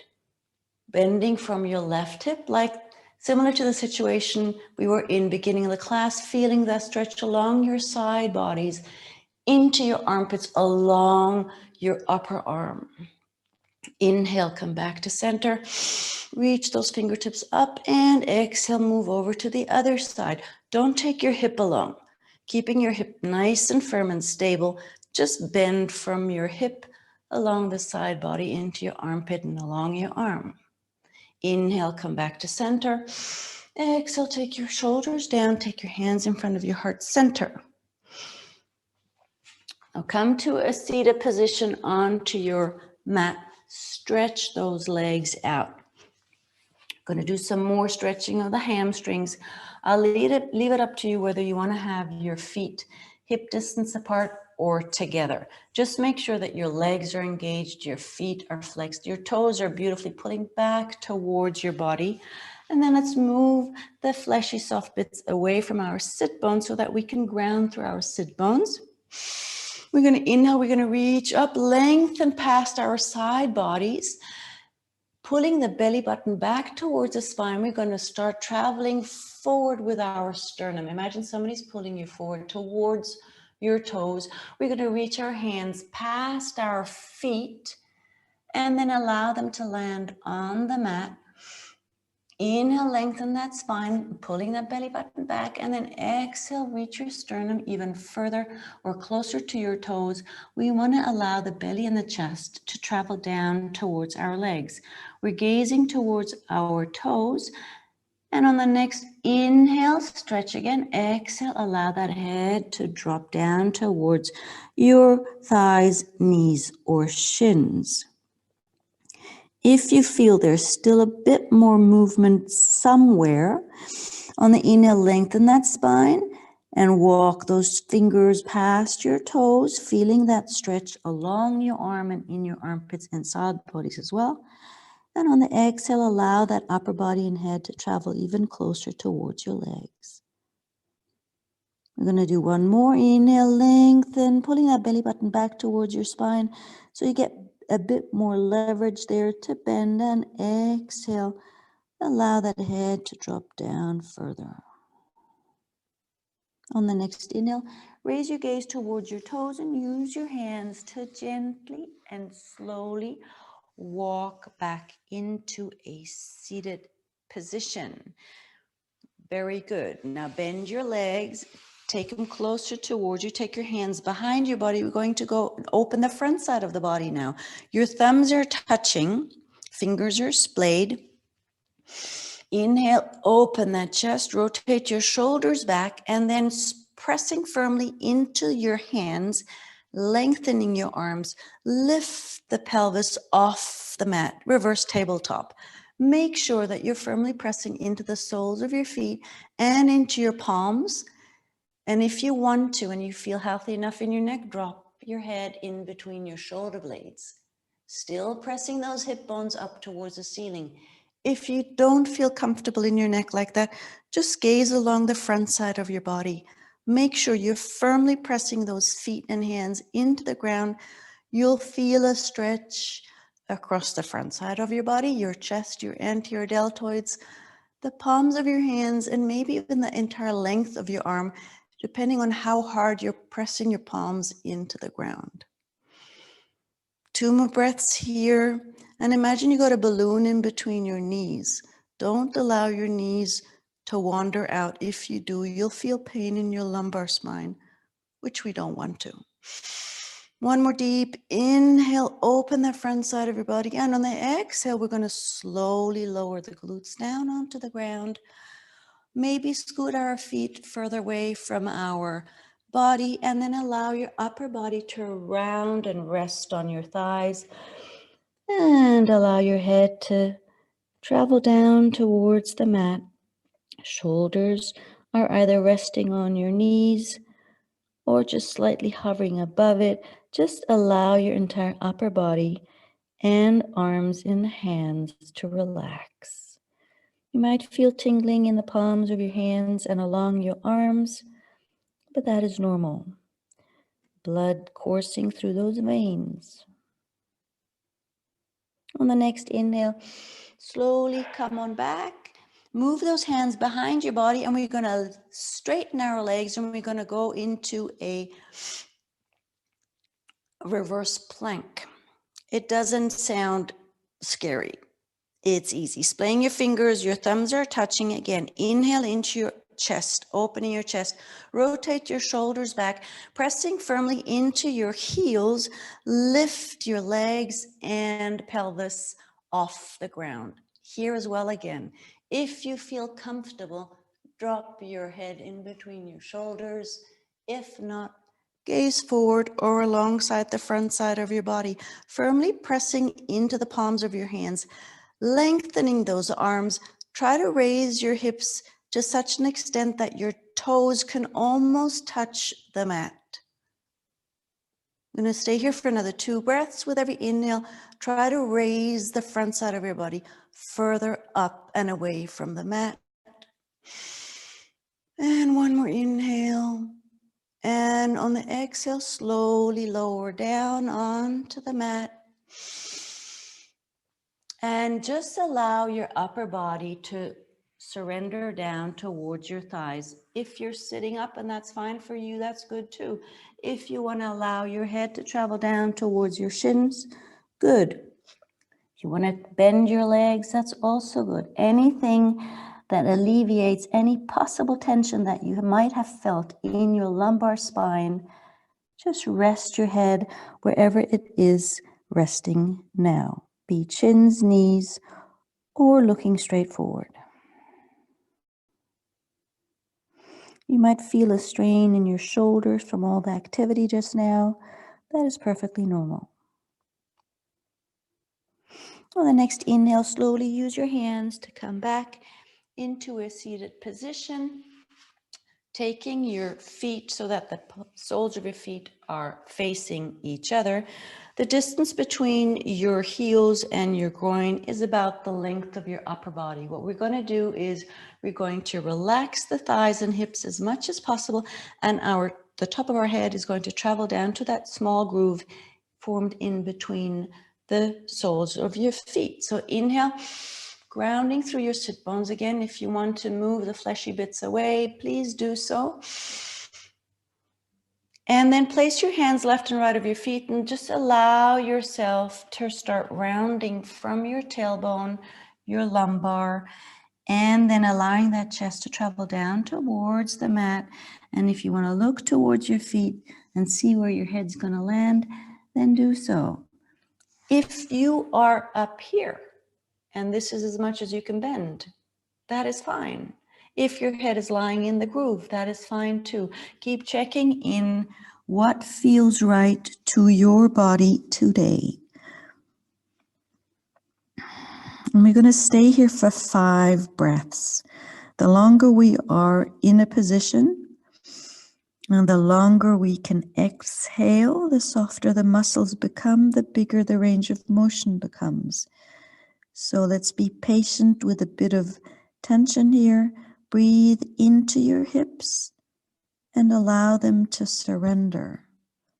Very often we hold on somewhere deep in our body without even knowing, until we get a chance to just sit. And then we realize, my right hip, why is it not moving? Mentally I'm holding on to it. Let me give it some freedom and let me allow it to just become loose.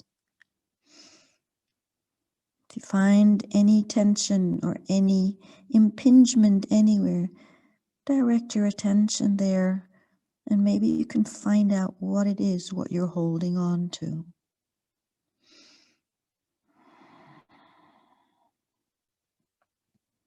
It is said that we do store our traumas in our hips. So by sitting in this position or any other hip opening position, we can support the release of trauma. I'm going to stay here for another 3 breaths.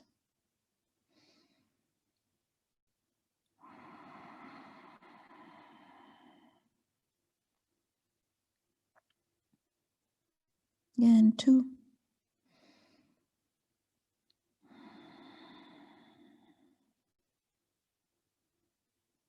And last inhale. And beautiful long exhale. And the next inhale, Lift your head from wherever it was and use your hands to slowly walk and come to an upright seated position. Don't straighten your spine yet. Still leave your shoulders relaxed away from your ears and your head bent. And only now start grounding through your sit bones and start straightening your spine from your tailbone through your lumbar spine into your upper back and squaring your shoulders. Take your palms and place them onto your knees, palms facing up, and just sit and go into your hips, maybe entire lower body to see how you feel.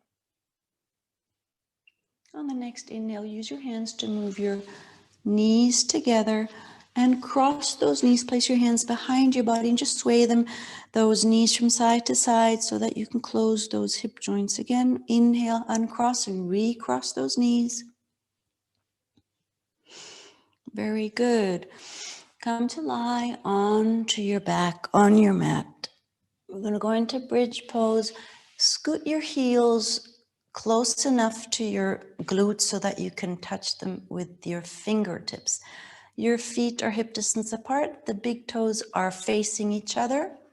And remember, there's a balloon in between your knees and there's a ping pong ball in between your chin and your chest.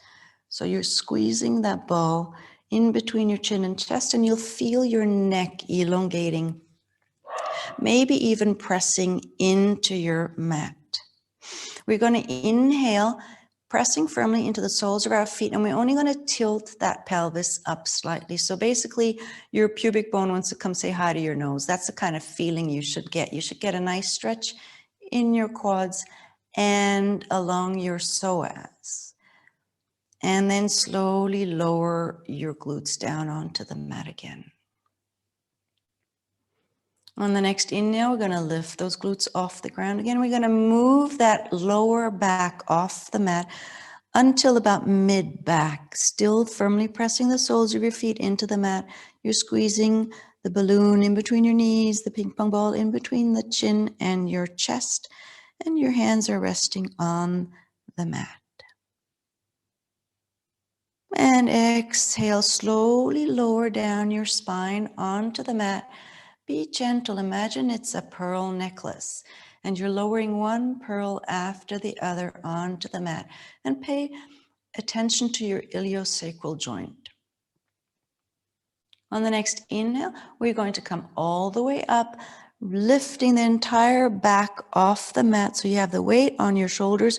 Roll your upper arms and shoulders under your body, interlace your fingers, and pressing the outside of your hands and arms into the mat, still firmly pressing soles of our feet into the mat, squeezing the balloon and squeezing that ping pong ball in between our chin and chest. Feel that opening along the entire front side of your body. Inhale into your belly and chest, opening it up towards the ceiling. Don't look left or right anymore the minute you have weight on your neck, please. And on the next exhale, release your fingers, uncurl your shoulders and upper arms, and slowly and mindfully lower your spine onto the mat. On the next inhale, curl your knees towards your chest, cross those knees, and either hold onto your knees and gently pull them towards your chest, feeling a stretch in your outer hips and glutes. Keep your shoulder blades firmly connected to the mat and your neck is nice and long. If this is not enough of a stretch, grab your ankles or feet and gently tug them down towards the mat. You'll feel it. If your right knee is closer to your chest, you'll feel that stretch in your right outer hips and the piriformis. And on the next inhale, uncross and recross those knees, either grabbing knees and pulling them towards your chest or grabbing the ankles or feet and gently tugging them down towards the mat. Shoulders are connected to the mat and your neck is long. If your left knee is closer to your chest now, you'll feel the stretch in your left outer hip and left piriformis. On the next inhale, uncross your legs and stretch them up towards the ceiling. Take your arms up too. Feet are flexed, hands are flexed, fingers are splayed. Try to splay your toes as well. Everything is engaged. Your shoulder blades are connected to the mat. Your neck is nice and long. Bear pose, just imagine you're keeping the ceiling off your body. Stretch those legs, engage your quads and shins and toes. Your core muscles are not engaged. Try to find an angle between your lower and upper body that does not require core muscle action. Your arms are strong, as are your hands. For another 5, 4, 3, 2, 1. And now shake it all out. Your toes, your fingers, your ankles, anything that needs to be shaken out, shake it out. For another 5, 4, 3, 2, 1. And then slowly lower your legs and arms down onto the mat. Palms are facing down. Once your body's relaxed onto your mat, I'd like you to inhale, arch your lower back, lift your chest off the mat, shoulders off the mat. Your body weight is supported by the back of your head, the palms of your hands, and your tailbone and legs. On your exhale, slowly lower your neck and shoulder girdle and shoulder blades down onto the mat. Flatten your lower spine. Gently press your lumbar spine into the mat and you'll feel that stretch in your psoas. And on the next inhale, we're going to arch that lower back one more time. Raise that upper back off the mat. Raise your shoulders off the mat. Palms are firmly pressing into the mat. You want to engage your legs and point your toes, do so. And then slowly exhale and lower your shoulders and upper back onto the mat, pressing your lumbar spine into the mat, slightly tilting your pelvis. And then allow your spine to find its natural curve. Turn your palms facing up. Lengthen your neck spine so it's nice and flush with the mat. So are your shoulder blades. Allow your feet and ankle to slightly fall out. Allow your breathing to find its natural calm rhythm. We're going to flow into Shivassina and then into the guided meditation. So make sure that you're warm enough and comfortable enough.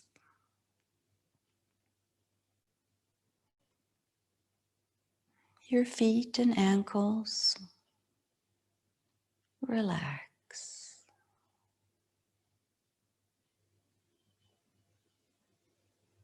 Your calves, your knees,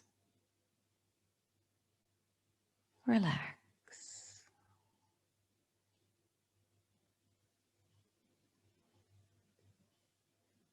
Your thighs, your hips, relax.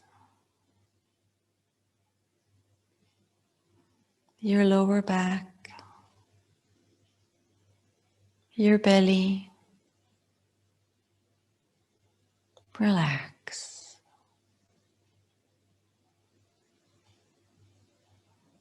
Your chest,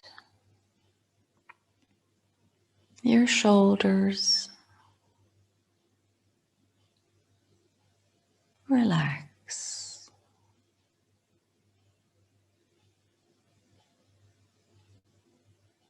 Your arms, your wrists, your fingers, relax.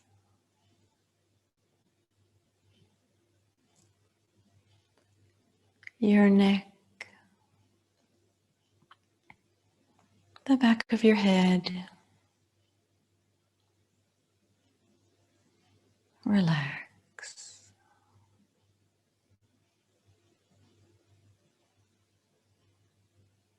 Your forehead, your eyebrows, the space between your eyebrows. Relax. The tip of your nose, your lips, your chin. Relax. Your cheeks, your ears. Relax.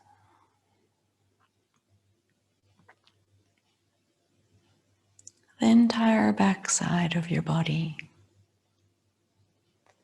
Relax. The entire front side of your body. Relax. Surrender your entire body weight down towards the mat. And allow it to sink to the center of the earth, where it's protected and safe.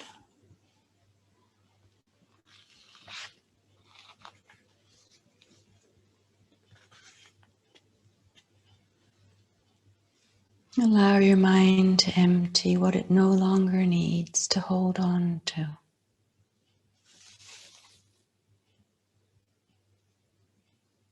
Let it go.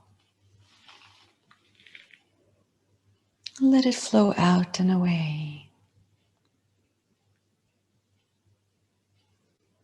Allow your body to release what it no longer needs to hold on to. Let it go. Flow out and away.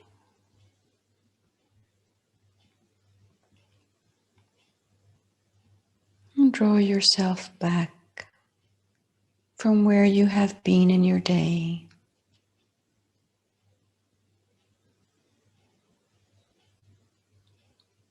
Draw your energies back home to your center.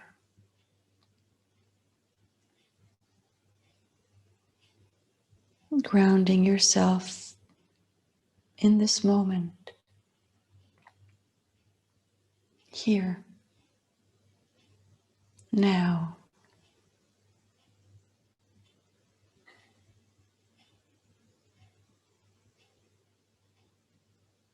Begin to sense the space around you.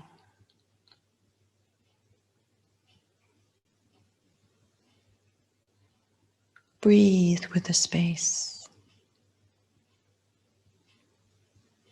And become aware of the rise and fall of your breath. It's coming and going. The sensation, the sound, the temperature.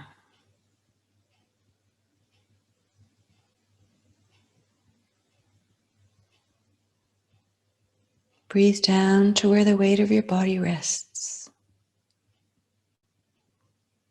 below the base of your spine, to your root, your chakra of belonging. And breathe into your root.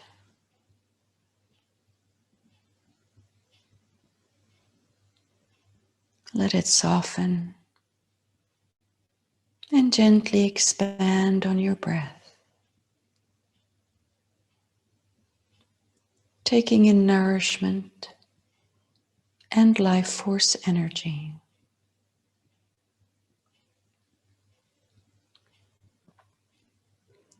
Allow your root to connect down to the ground below, deep into the earth.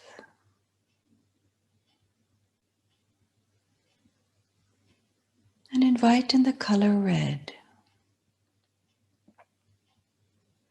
the color of the earth.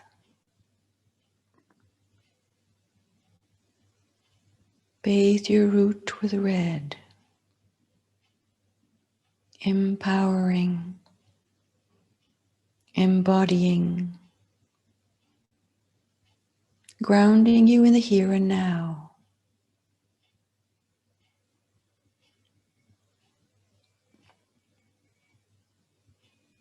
Let your root take what it needs. And say the words, I am here. I have a right to be here as I am. The earth supports me.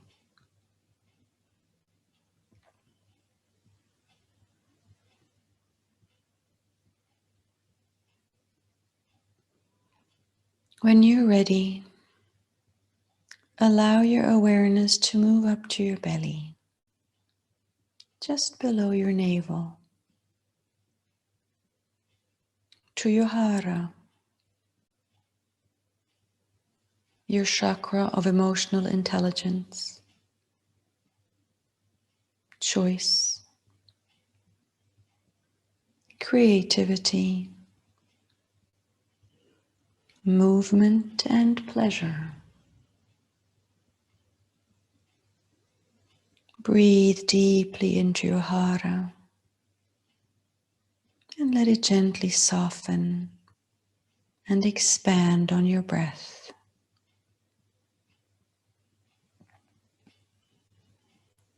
Taking in nourishment and life force energy.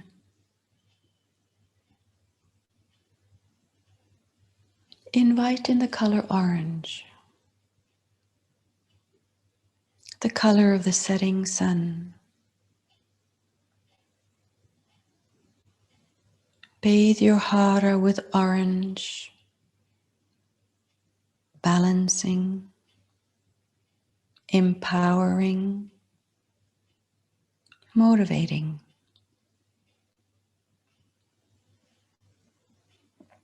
Let your hara be fed and say the words, I honor my needs. I allow myself to be nourished.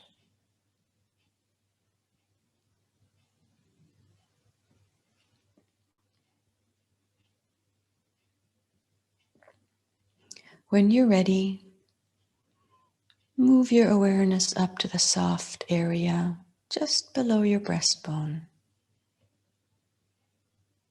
to your solar plexus, your chakra of personal power.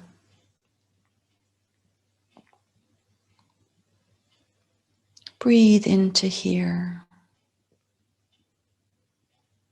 allowing your solar plexus to soften and expand on your breath.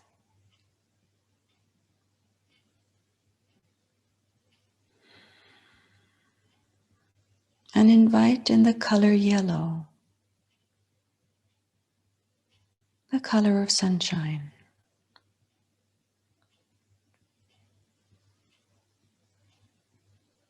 Bathe your solar plexus with sunshine, replenishing, restoring, nurturing.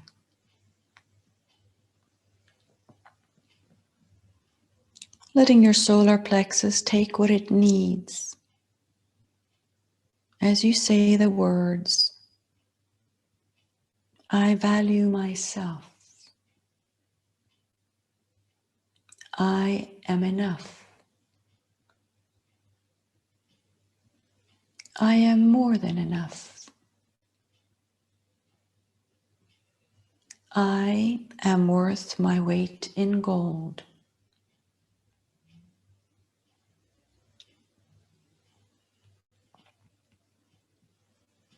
When you're ready,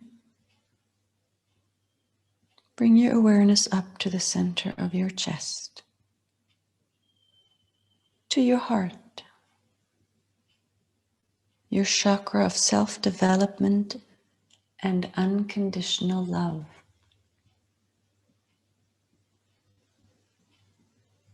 Gently breathe into your heart, letting it soften and expand on your breath.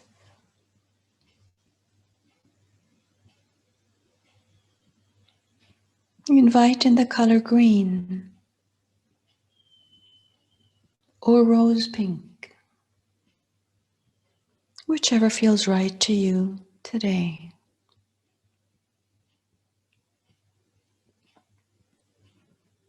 Bathe your heart center with nourishment, renewal,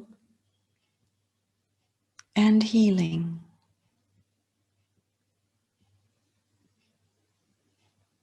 Let your heart take what it needs and say the words, I am greatly loved.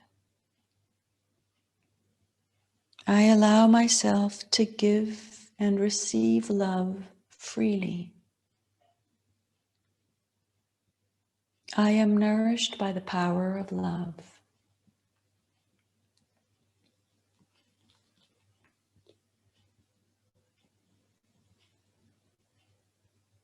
In your own time, move up to your neck, to your throat, your chakra of self-expression and personal will.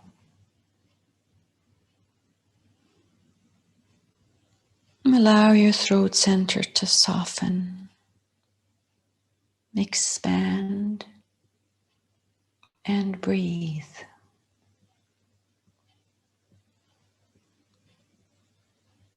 Inviting in blue, the color of the sky. Breathe sky into your throat center, clearing, opening, softening the need for control, freeing self-expression and creativity.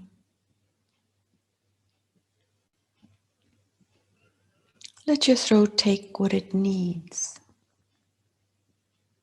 and say the words, I hear and speak my truth. I express myself freely. I allow myself to go with the flow of life.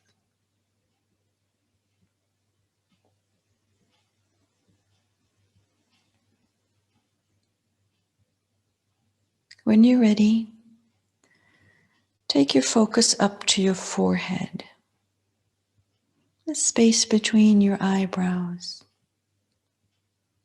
your third eye,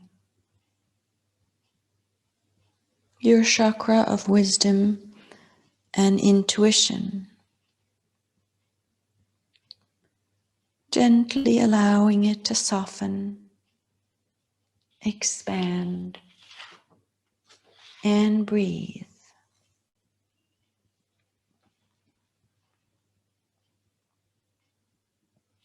Inviting in indigo, the velvety color of night sky. Bathe your third eye with indigo, soothing, balancing, bringing clarity, insight, and understanding. Let your third eye take what it needs and say the words, everything is unfolding as it should.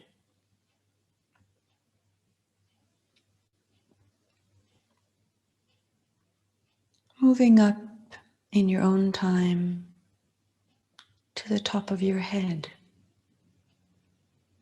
to your crown, your chakra of oneness, allowing your crown to breathe.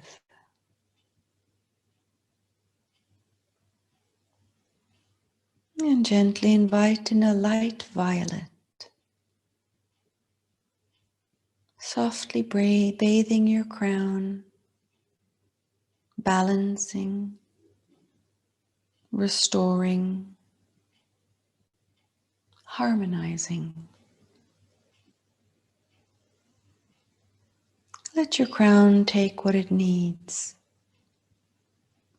And say the words, I am one with the universe. I am one with the whole.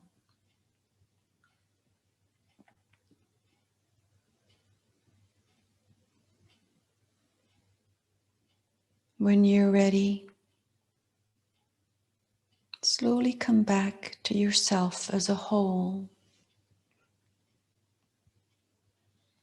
Back to the ebb and flow of your breath. Back to your center. And breathe deeply into your core. And say the words, I am whole. I am perfect, just as I am. Allow the energy of the words to bathe your body, mind, and soul.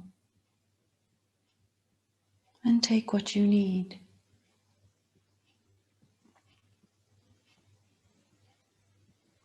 In your own time, become aware of the air on the surface of your body. The sounds around you, near and far. And close your chakras down just a little. Just having the intention is enough. Become aware of the support beneath you. Notice how you feel. And hold yourself with loving kindness for the beautiful, unique being that you are. Take a deep breath into your belly. Wriggle your fingers and toes. Slowly waking up your body, and then stretch your arms above your head, giving your body a nice stretch from your fingertips all the way down to the tip of your toes. When you're ready, gently curl your knees up towards your chest and sway from side to side, activating Ida and Pingala, the nadis left and right of your spine. And come to roll in an embryo position either on the left or the right side, curling yourself into a small ball. Allowing that calmness to wash over you.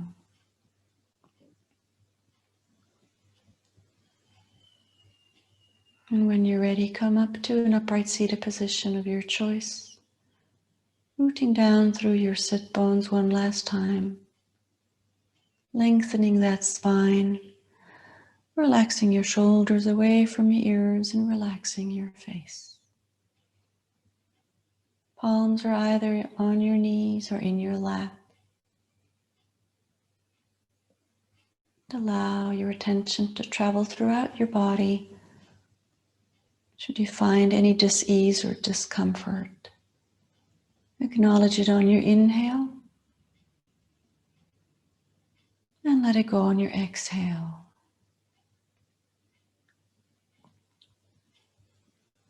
Take your hands in heart Anjali, not towards your heart center, slightly touching your sternum with your thumb.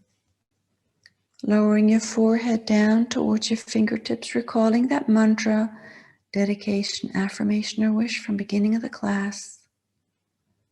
And repeat it to yourself 3 times.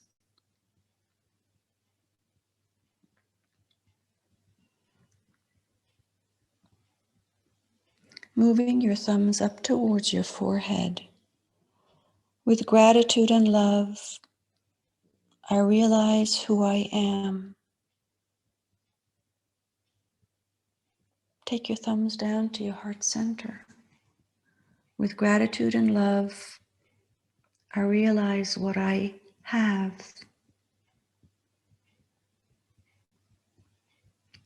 With gratitude and love, I realize what I have to give.